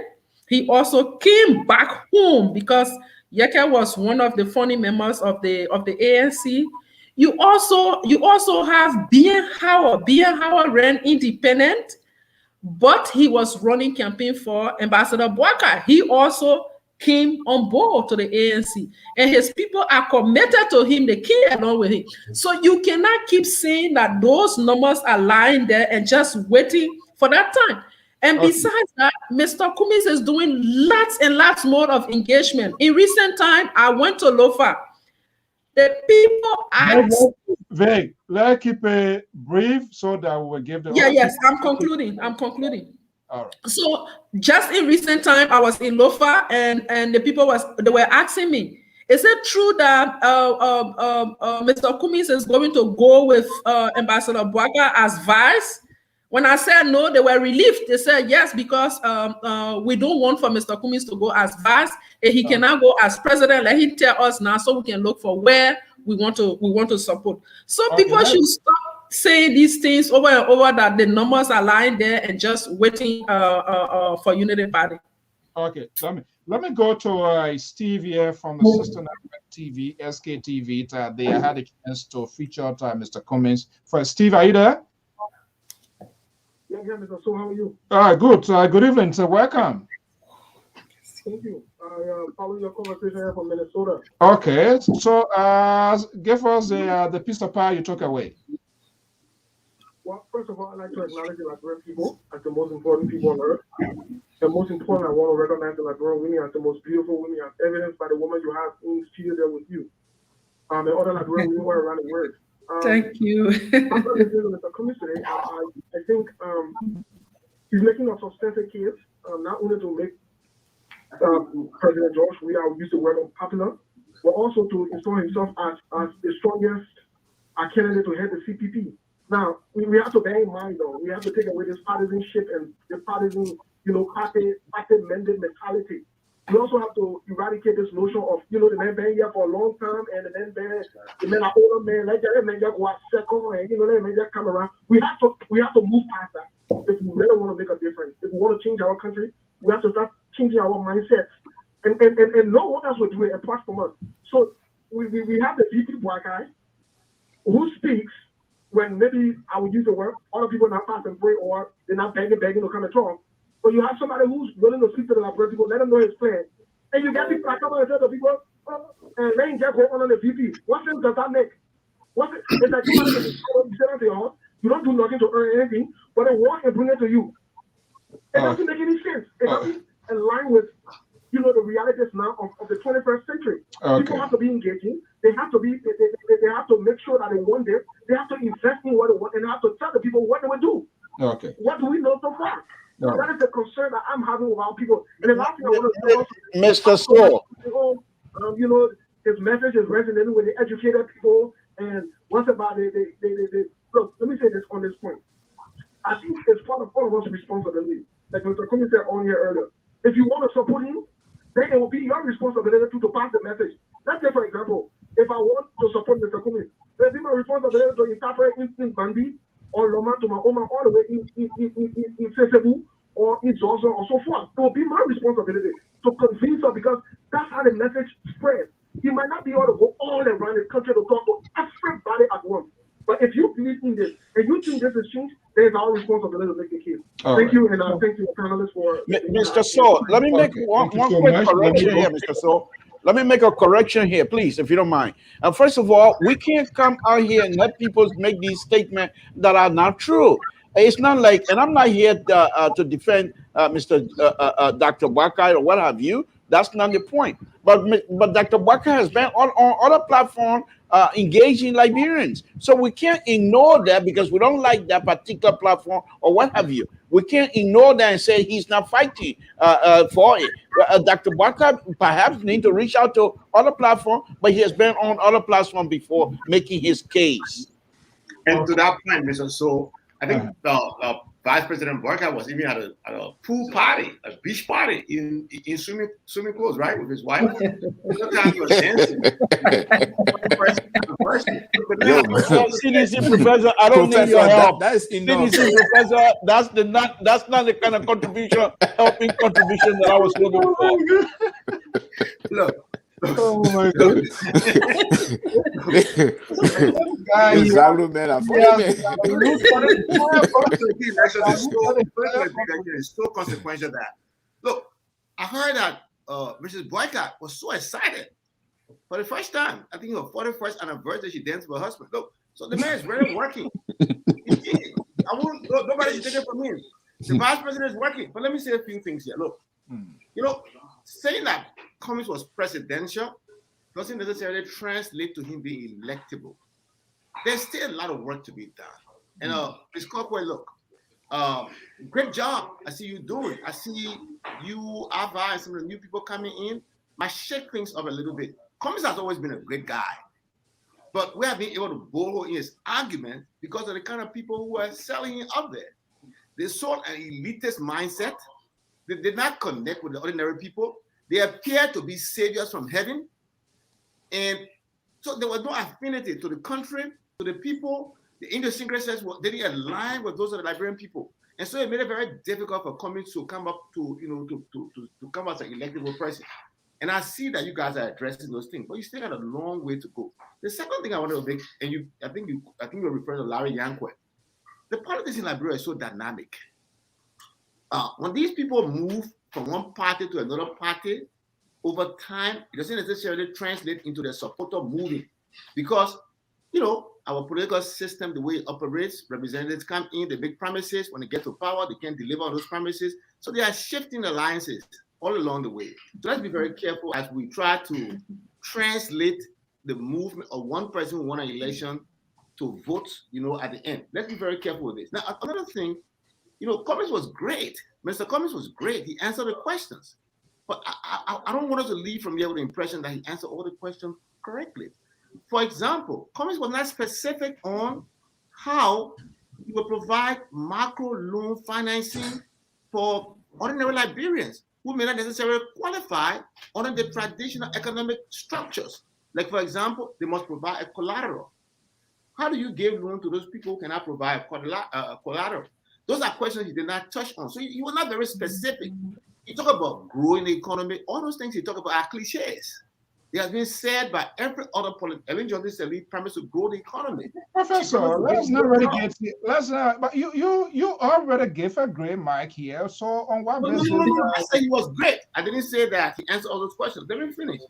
All right. So let's get those things very clear. So he did not answer those other questions.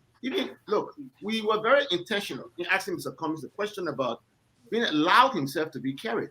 So what bothers me now, he answered that question honestly. I must give you the credit for being honest. What bothers me now, how many other mistakes can we possibly make in that position that will put our country back? We are coming from war. We have to be very sensitive to whatever we do. We do not want to recreate the wounds of the past.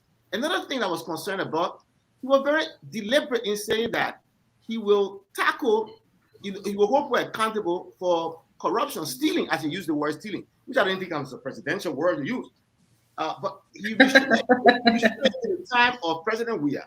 He was very clear. He said that he will look into the law and how far it goes. But here's the thing he can do. He can promise the Liberian people that, look, I will work to amend the law. So that, for example, those people who lied and said our people sold land to them and created a country called Liberia could be tried and convicted, if possible, posthumously to set the history of our country right. I want to know. Let me finish. I want to know. I want my great-grandparents to be vindicated. I don't want them to remain in the grave for me believing that he sold my land in Nimba, because we don't sell our land to strangers. We want companies to come up and say, look, we will be willing to work with the legislature so that we have this opportunity to have this kind of debates. So let me our country. Yeah. Before I go to Vic to respond here, because what I'm about to do, let me just pick from what Josh Nimley is explaining. Those are valid, legitimate points. Why you didn't strike those questions? You had an opportunity, Professor. Who, me? I asked the question. He answered it. Mr. Siwa can come, and throw light on that. Mr. So let me finish. Just one of the things we said. Our platform is not like the other platform where we antagonize the guest. He responded to it, and that's what we are doing, the post-interview analysis. And I'm very positive. Isaac Vatuba is my friend. I'm very positive Mr. Cummings will hear what I'm talking about, and I know that Isaac or somebody from there will engage me on these things. So that's what we're doing. I couldn't answer the question. I couldn't confront him on the air like that. Oh, no, you're quite correct. Okay. But Mr. Jackson, before you can, Vic, you want to respond to what the professor said? Well, first of all, let me take from where he talks about their land be taken and sold to strangers. I think we need to desist from the kind of thing. I think we are all Liberians, and that is one thing I appreciate Mr. Cummings for a lot. He's a unifier. He sees every Liberian as a Liberian, not looking at somebody as stranger. So I don't know what the professor was referring to, or who he was referring to as a stranger in Nimba. Because when you say these things, then you begin to preach divisive politics. But let me come back to the point. Mr. Cummings was on this platform for just an hour. So you didn't want to hear Mr. Cummings going in depth to tell you all of the details of what he wants to do. So Mr. Cummings looked at was, he looked at first of all, he looked at the goal. What the bigger picture, what he wants to see. He looked at the objectives. Then he began to come down to activities. You cannot say that when you are doing a strategic for a country, you don't go into the petty activities. He's not even a candidate. So what we are doing, we are kind of making a strategic pick to get a sense of where he wants to take the country. Yeah, and he even said, Mr. Cummings even said that we met at the Bedekasa. He talked about us coming together to put the 4 political parties platform together and look at it.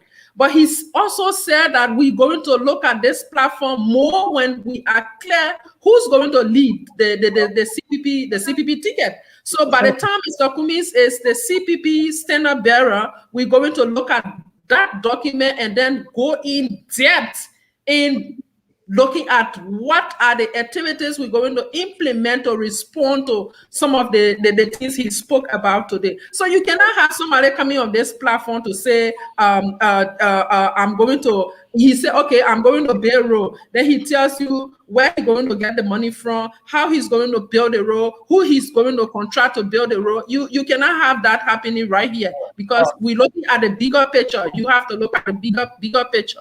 And we need to stop these divisive politics and messages we bring out to our people. He's a professor. I believe he should actually be. Okay, let's go to Mr. Jackson. Jackson, we will soon be wrapping up yet, and the Liberal, and then we're going to make our final rounds. Mr. Jackson. Yes, Mr. So, yeah, what Mr. Cummings said. He said he would grow the economics, and he said that he will grow it from the private sector. And he even mentioned by making sure that, he experienced that he gained, from Coca-Cola, that business people grow, the economy through market share from the business sector. And he said, even, on the government side, is how much money you will be able to put, in people's pocket. He even went to the extent to see, to make a comment on the issue that, at the ambassadorial level, we should be able to appoint economics that will be able to link our economic policy, you understand, so that our economy will grow. He said that, you understand. Now, when people answering questions, they will not go in depth, to say they will give you, or like, give $200 to the market women. No. You know, we are talking about how we grow the private sector in a much that, you understand, if the private sector is in power, then the other small businesses, they will gain from it. He said it. And I told you, I said, it's very hard for you to try, you know, and Mr. Comey on the economy, giving questions that you know and you understand, but not the economy. He's well seasoned into that. The economy is the backbone, is the bedrock of the country. Let me see this number that brought me here. So yes. Here. 423 number 3007. Are you there? Hello? Yeah. Yeah, thank you so much. I'm listening and I'm enjoying you guys having this conversation. And my concern is we have an 18th century Liberia and we're trying to bring it into the 21st century. And we have to change the way we do politics. We have all candidates should come on this radio, and I hope you invite the other candidates. Oh, absolutely. I hope you invite Joseph Barker. Yeah. I hope you invite what his other name, Ben and the other lady, Kanga. Yeah. Yeah. I think when I've been following the CPP and the formation of the CPP, I don't think it was formed because who has numbers. Because if that's the case, Ben will not be a factor because Ben get less than 1%, 0.007.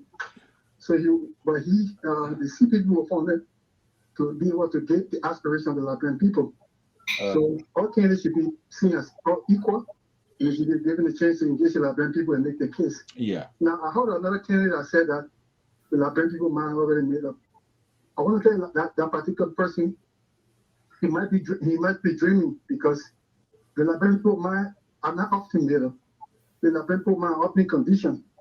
And this is what we're going to change that. This is why I thank you for this forum that we're having this conversation so we can change our people mind instead of being conditioned. What do I mean condition? Our mind was conditioned. I tell you was we have to accept it to the world. We accept it. Our mind was conditioned so we got to take intelligence because we're the world in countries. We took intelligence. Our mind was conditioned so that we take we because we have football experience. We bring all the soccer players in the invest in Liberia. We took and we are. They are conditioning our mind and follow to take Joseph Barker because Joseph Barker is an old man. He's been around for a long time, so we should take him. What do I mean by that? Let's go. You got to wrap up. We have a limited time. There's this guy in Liberia that gets up in the morning. They pay people money.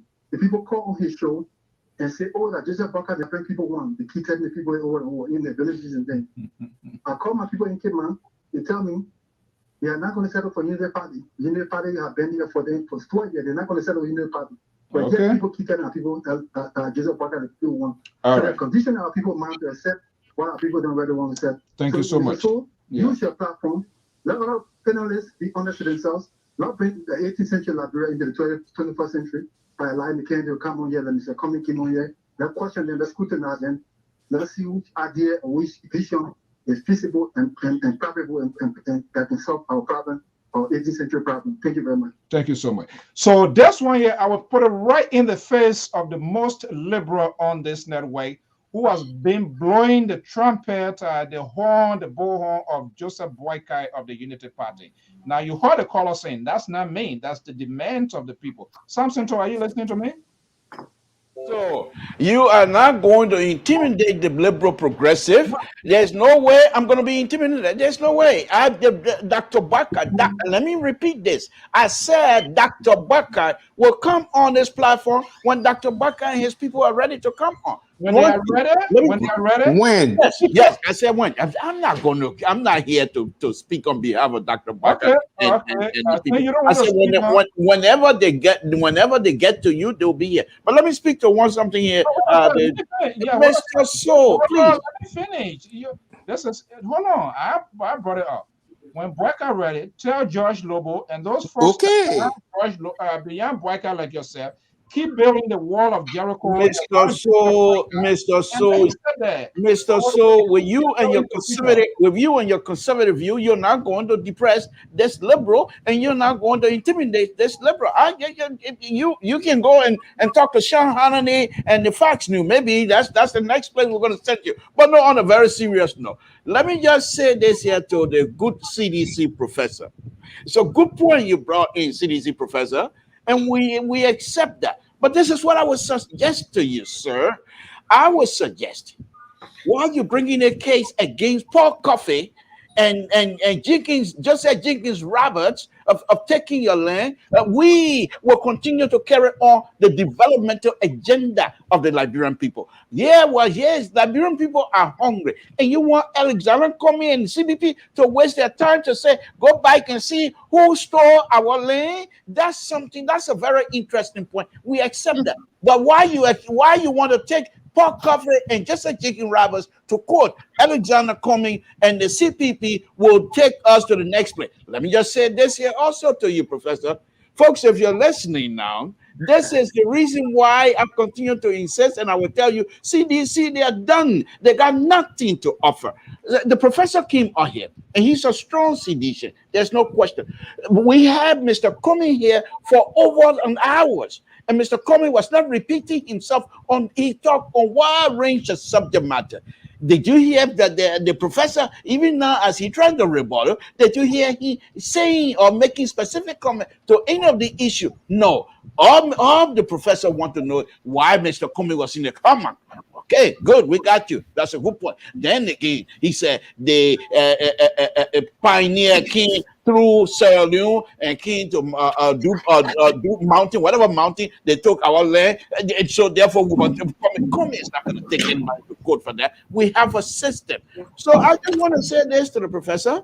CDC, you guys have done a wonderful job. Take your seat, retire yourself, and let Liberia be free, because the free Liberia, the savior, is coming to save this country, Mr. Saul. Mr. Saul, you're not even answering our question. You just what's your question? What's your question? That is intimidating. That is intimidating. I'm not going to answer that. Mr. Saul, let me come and debunk a few things here. One, look, even your political leader agreed with me that certain conversations must be had. That's what I'm suggesting. You see, our country has been injured by bad policies. When you talk about why we have an economy that is stagnant, that has been stagnated for over 130 something years or over 70 something years, it is because of the flawed principles on which our country was built. We did not develop a strong economic foundation. And so today, our people are victims of that. So now, in order to address those things, we must properly contextualize history. Even in the great United States, there have been transformation, changes into the way we teach history in the classroom. I'm a teacher, I'm there. I'm seeing the American history being written to properly apportion wrong where it happened as a way of healing the wounds. And so you can't tell me that when I'm saying, let's speak about those things, let's engage, let's discuss those things, then that's been divisive policy. It's a divisive policy. Look, when we fail to address those things, evil will towards each other will be festered. It undermines economic progress. People could begin to vote on tribal and ethnic lines. Some people want to do away with it. So let's address it. Mr. Cummings agreed with me that we must have to discuss and put those things in the right place. It's not divisive politics. It's honestly engaging our past so that we can know how we step into the future. That's what I'm suggesting here. I think Mr. Cummings understands it, and I'm very sure those who work with Mr. Cummings will be able to address some of my concerns, off the air. And again, like I said, he was very honest in his answer, and I appreciated him, for the answers he provided. I think it was a meaningful discussion we had with him. Had he thought that my questions were divisive, he wouldn't have brought it. He would have indicated. He was very honest. He didn't dismiss them as being divisive. He said we have to have those conversations. We're going to look at it now. And I agree with him. We're going to look at it now and the future while we discuss the past, so we won't repeat the errors of the past. That's how we operate. That's how the world operates. That's how the world functions. That's why we have history in our schools. If history is not important, then we won't have it in our schools. So it's not divisive. It's about talking about it. So let's understand that, Ms. Coldwell. I have absolutely no intention to sow the seeds of discord. I'm a product of intermarriage. I am a person who can trace my ancestry to almost every line in Liberia. I have connections with it. So I'm not interested in dividing Liberian people. No, I want to come together. I want us to address our past so that we avoid the repetition of the errors of the past. That's what I want. Okay, gentlemen. Mr. Jackson, are you okay? Yes, I'm fine, Mr. Tool. Mr. So. Don't call me tall. This guy myself can't get along. Sorry. I don't think like him. So I don't even want to be like him. He needs to change that T there to something else because people can make it. Yeah. Okay, Yes. folks, I think we have had a very long time here, but let me dance this question around, and I think Vic will be the person to really pull hammer on the nail.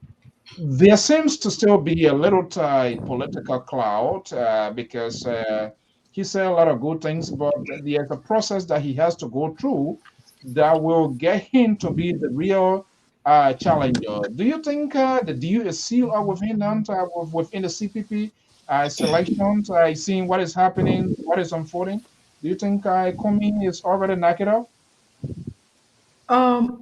We have a framework document that bans us, and I want to tell you here from all of the work we have been doing. I want to tell you here that with the processes laid out in the framework document, if we just follow exactly what we have in the framework document, Mr. Cummings is going to win the VPS and further wins the primaries.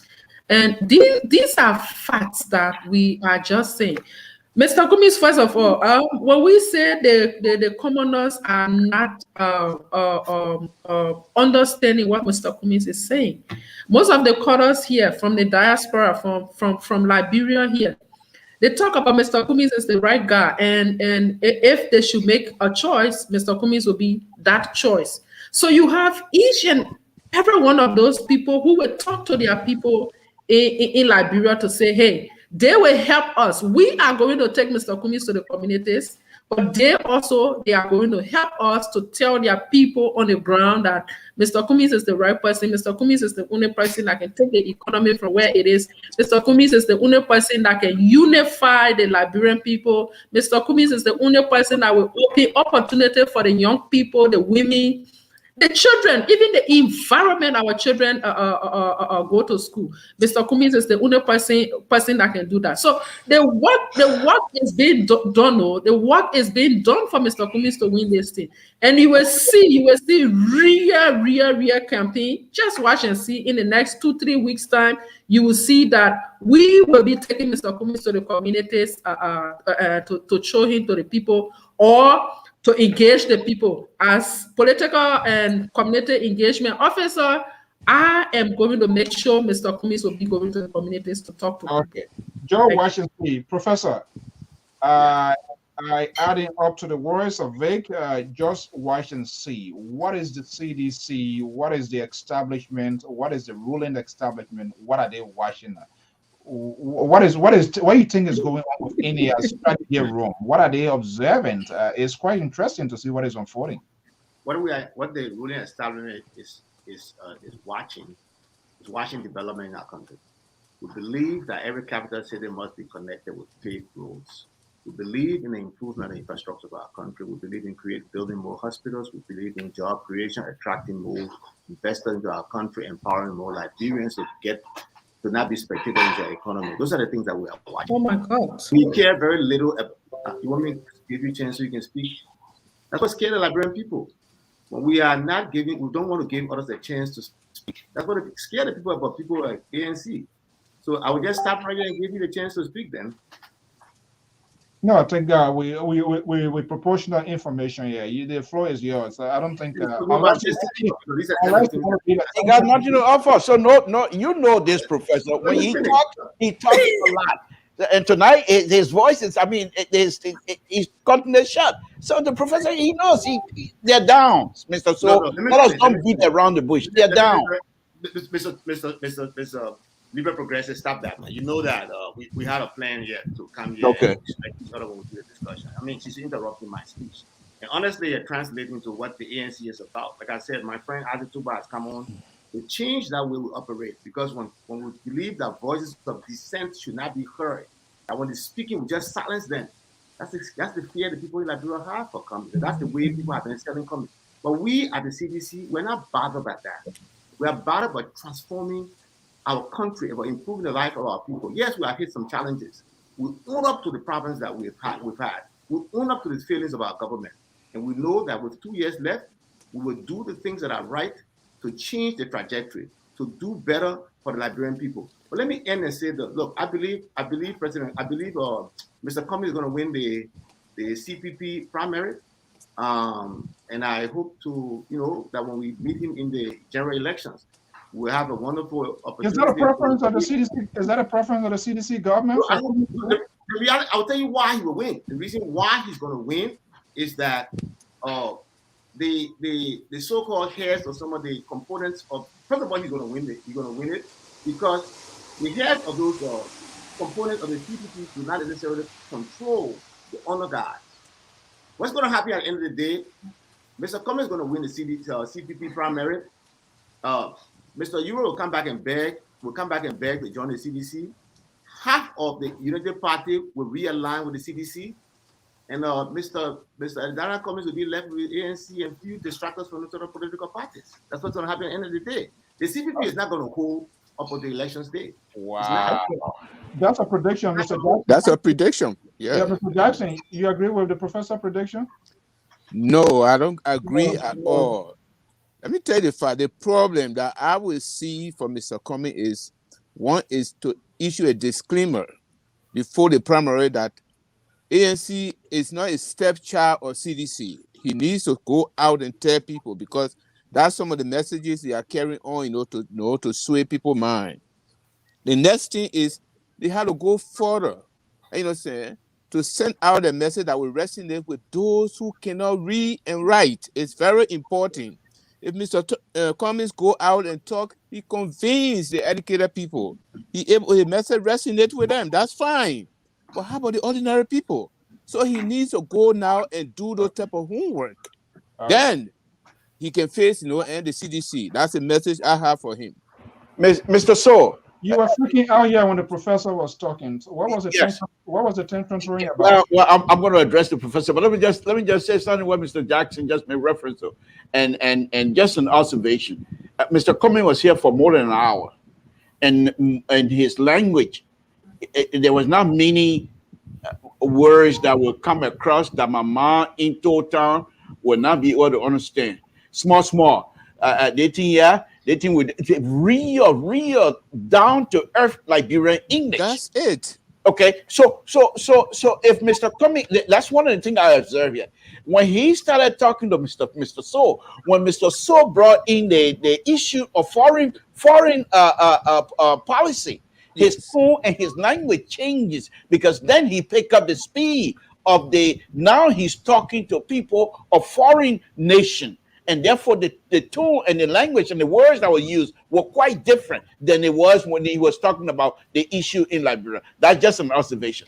Professor, good dream, good dream. Keep on dreaming, CDC. You think, because even if Cummings was successful to take the leadership of CPP, you think United Party will come back to people who disgrace them, come back to CDC that exercise them, come back to CDC that refuse for these people to work and put bread and on the table of their brothers and sisters, including their family? You think they're going to come back to CDC when CDC have nothing to offer? You saying the CDC been out here 4 years. Mr. Professor, what are some of the things that you can tell you? 16 billion issue came about, $25 million issue came about, and it didn't go well.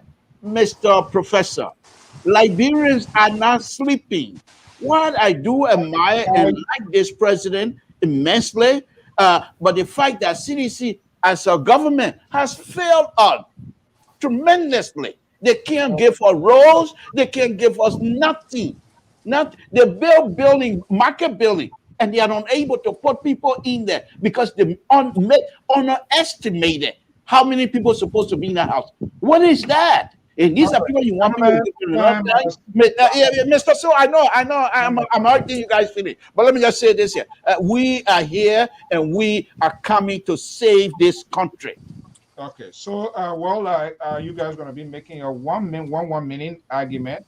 But I'm counting maybe through the professor to have a higher up.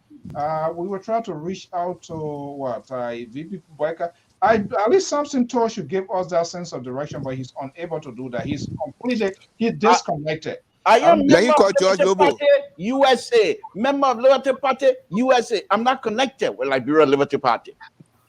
Wow. Wow. This is. Well, then who are you then? Member of Liberty Party USA. All right. Okay, guys, I want to thank you. Equally, we'll try to reach out to the folks of Ambassador Boyd. Hopefully, we know their communication people. We will follow the same chain of command like we did with ANC, Prince Johnson, Benana Yuri, Nyombli Kanga Lawrence, and even the ruling establishment. Hopefully, we're going to get the vice president here. I had an opportunity to sit with her before, so she's another media-friendly person. Let's get everyone's side of the story here. Okay, guys, we have been here for a little while. We need to wrap up here. Professor, what's your final take-home message for us? I thought I did it already. I'll just say thank you very much. Wonderful show. Thanks to Mr. Cummings. Thanks to Ms. Colquitt for joining us today. I hope to see her here again. Very articulate woman. I really enjoy having spending some time. Yeah, we extended an invitation for them to send a contributor here. So I don't know that, but when we get there, we will know. Mr. Jackson, what's your final message? Well, let me first just say thanks first, to Vatukba and I think Mr. Tu, that's my cousin, In fact, while Cummings were talking, he was texting me, and I told him I will get back to him. I want to say thanks to him. And I just also want to appeal to him that whenever we call Cummings, I hope, he can bring him back on board with us. I also want to, thank the panel, it was a great show. We look forward to bringing one of the, the CDC or one of the Unity Party leaders. That would be great for us to hear. And I want to say thanks to everybody. Okay. The Liberal, then we will put the crowns on the lady here to wrap it up. What's your final message? And perhaps maybe you will give us a sense of idea when Joseph Boyka going to appear. So you're feeling this process very bad tonight because there's no way you're going to intimidate this liberal. So please, that's not my question. But we're on a very serious note, Mr. So. There are two things I want to say from this program tonight. First of all, I want to thank you very much for demonstrating your fairness in connecting and in speaking with these people. We appreciate that. And I also want to say to the LPR contributor, I also want to thank you guys very much for being patient. It just shows that we are not in this just for ourselves. The rule was established that Mr. So was going to engage Mr. Cummings, and when at that time council will come in. It just also showed that we are not here as people who are jealous of each other. We understand. Thank you. That's a good saying. We debate issue. I call him Professor, CDC Professor, but at the end of the day, I respect him immensely because he is who he is, and he also respects me. And we have that kind of understanding among ourselves. And I want to say that. And also, I want to say to the ANC people that put this thing together, I think you guys now going to understand that this platform, Liberian Public Radio platform, is not the place where people come and we allow people to degrade them, or where people come and we let our emotion out by attacking these people. We don't do it here. You come here, the respect is going to be given you. The tough question is going to come your way, but we will respect you and we'll allow you to answer. So, Mr. So, I think all of those things tonight, you once again share the light on LPR to say that we have the ability to engage. We will ask tough questions, but we will do so with responsibility and we will do so with respect. And I want to thank you very much. One last thing, though. You guys would say within yourself that this collaborating political party is not your grandfather collaborating political party. This is the real deal. This is the one you heard Mr. Cummings saying, when we're ready for Dr. Weah, we will take our gloves. Mr. So, as I always say, you see here, this is a minor or unforced error by CDC. And when Cummings and the people say, go ahead with taking up the glove, this binder will come to play, and I will read all of the unforced error by CDC, and I will point them out to the Liberian people from this platform. Of course, I'm not too sure if the Liberian people will listen to me, but I will do my best. Mr. So, thank you very much for this. Okay, I'm receiving a call from Jefferson Kogi. Mayor Jefferson Kogi. Don't try to don't. Mr. Koji, Honorable Koji is a very good man. He's not the kinds of sedition that I'm talking about. He recognized me, and he's a good man. Okay, let me put a mayor on. Okay, Vic, thank you so much for joining us here.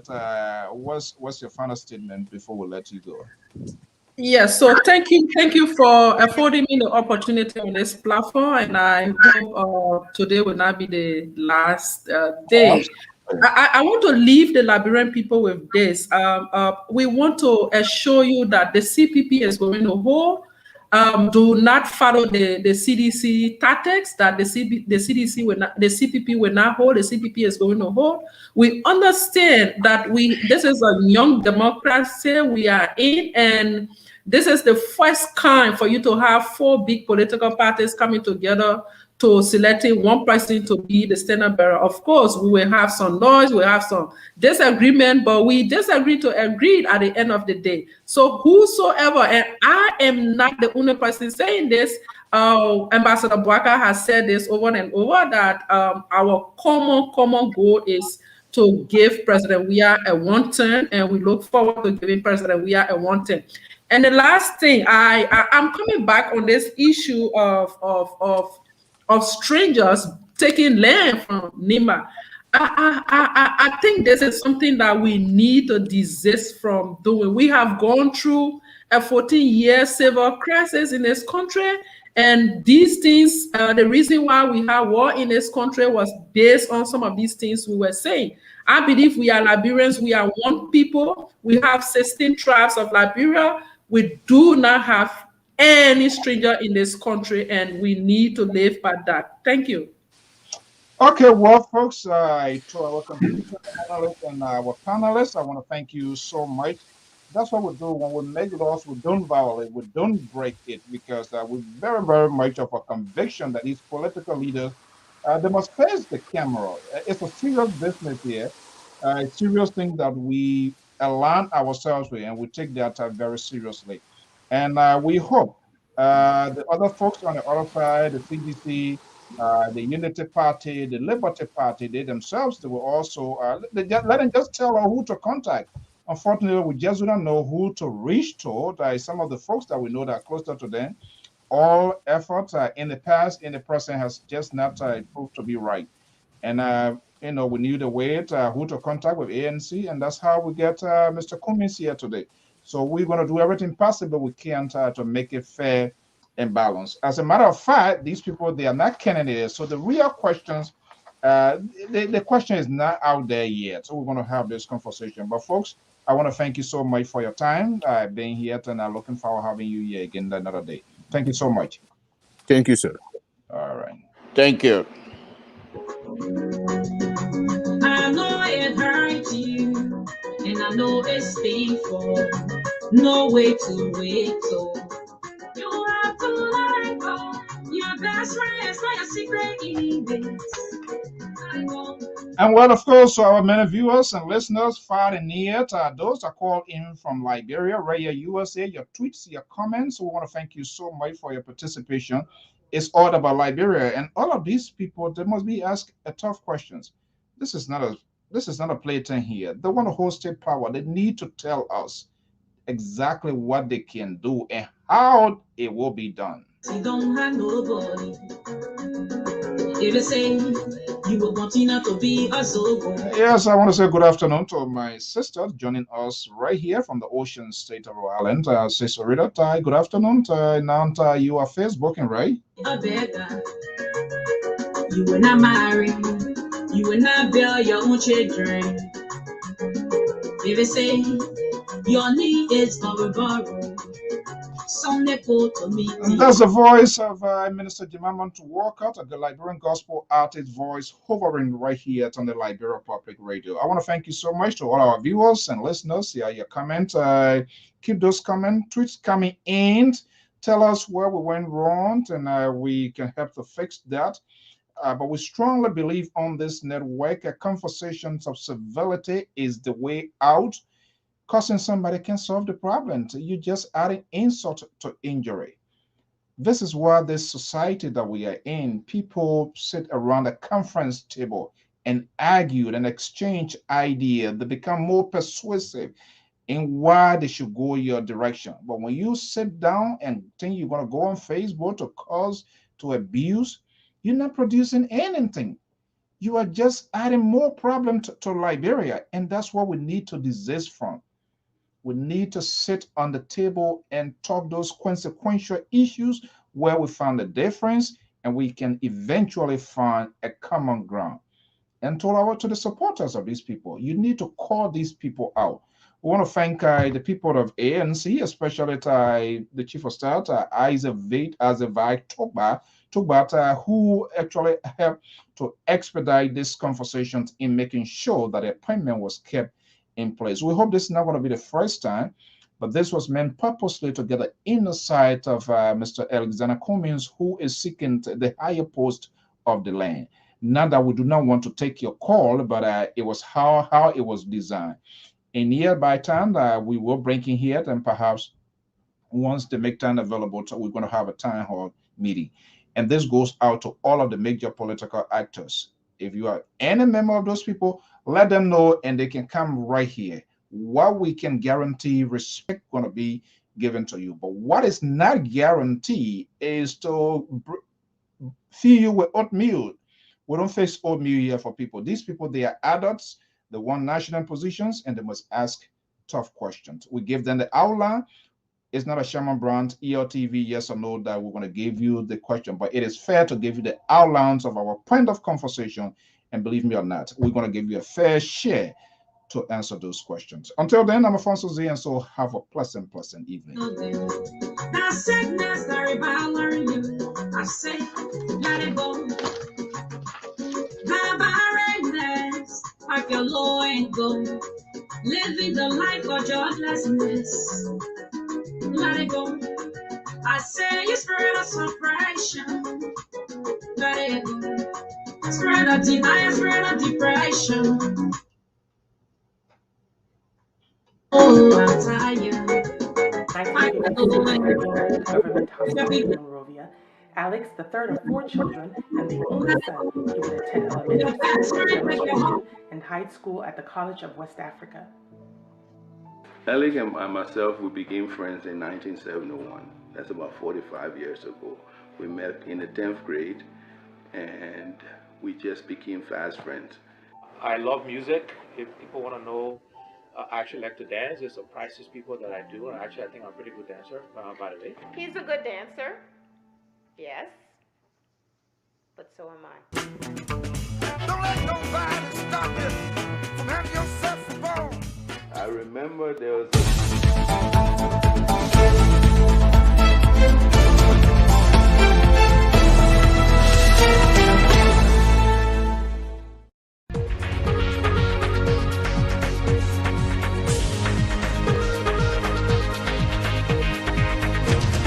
characteristic of Alex where he could snap his finger. Yet, and by God's willing, we're going to be back here. It is still unclear the uncertainty in the West African state of Guinea with respect to military takeover. There is no official statement so far that we are monitoring, but we keep watching here. Let's keep our brothers and sisters in Guinea Conakry. Let's keep them tempered of the military junta. Reports say their military seized power. They are suspended the constitution, and when that happens, it means they are running on strictly on military order. So, and when the constitution is under suspension, it means the military is in control. We do not just know exactly where it is, who the military ranks leader. It is still unclear, but we will keep monitoring. Then let's just keep Guinea in pro. They are our neighbors, Manarivo, ECOWAS, Europe, African Union, and all of that. So, folks, have a pleasant time, and I will talk to you. Whoa, whoa, whoa, whoa, whoa. Love is all we need to make it see.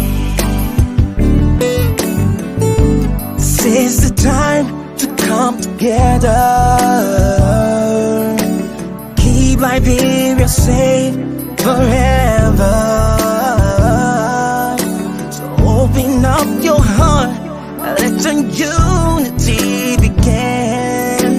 Love is all we need to make it stand. Let's cultivate one another. Learn to live together as brothers and sisters. Without togetherness, we won't have no peace of mind. Unify and have a peaceful, sweet Liberia. Land of liberty is our home. Keep it singing. This is the one and only home that we have. Sweet Liberia.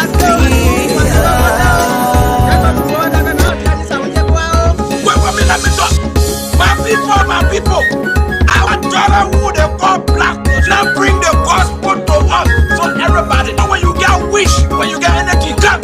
So we can sing God's song together. Anybody who get with you your wish, Russia. If I wait for me, so we can go.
One,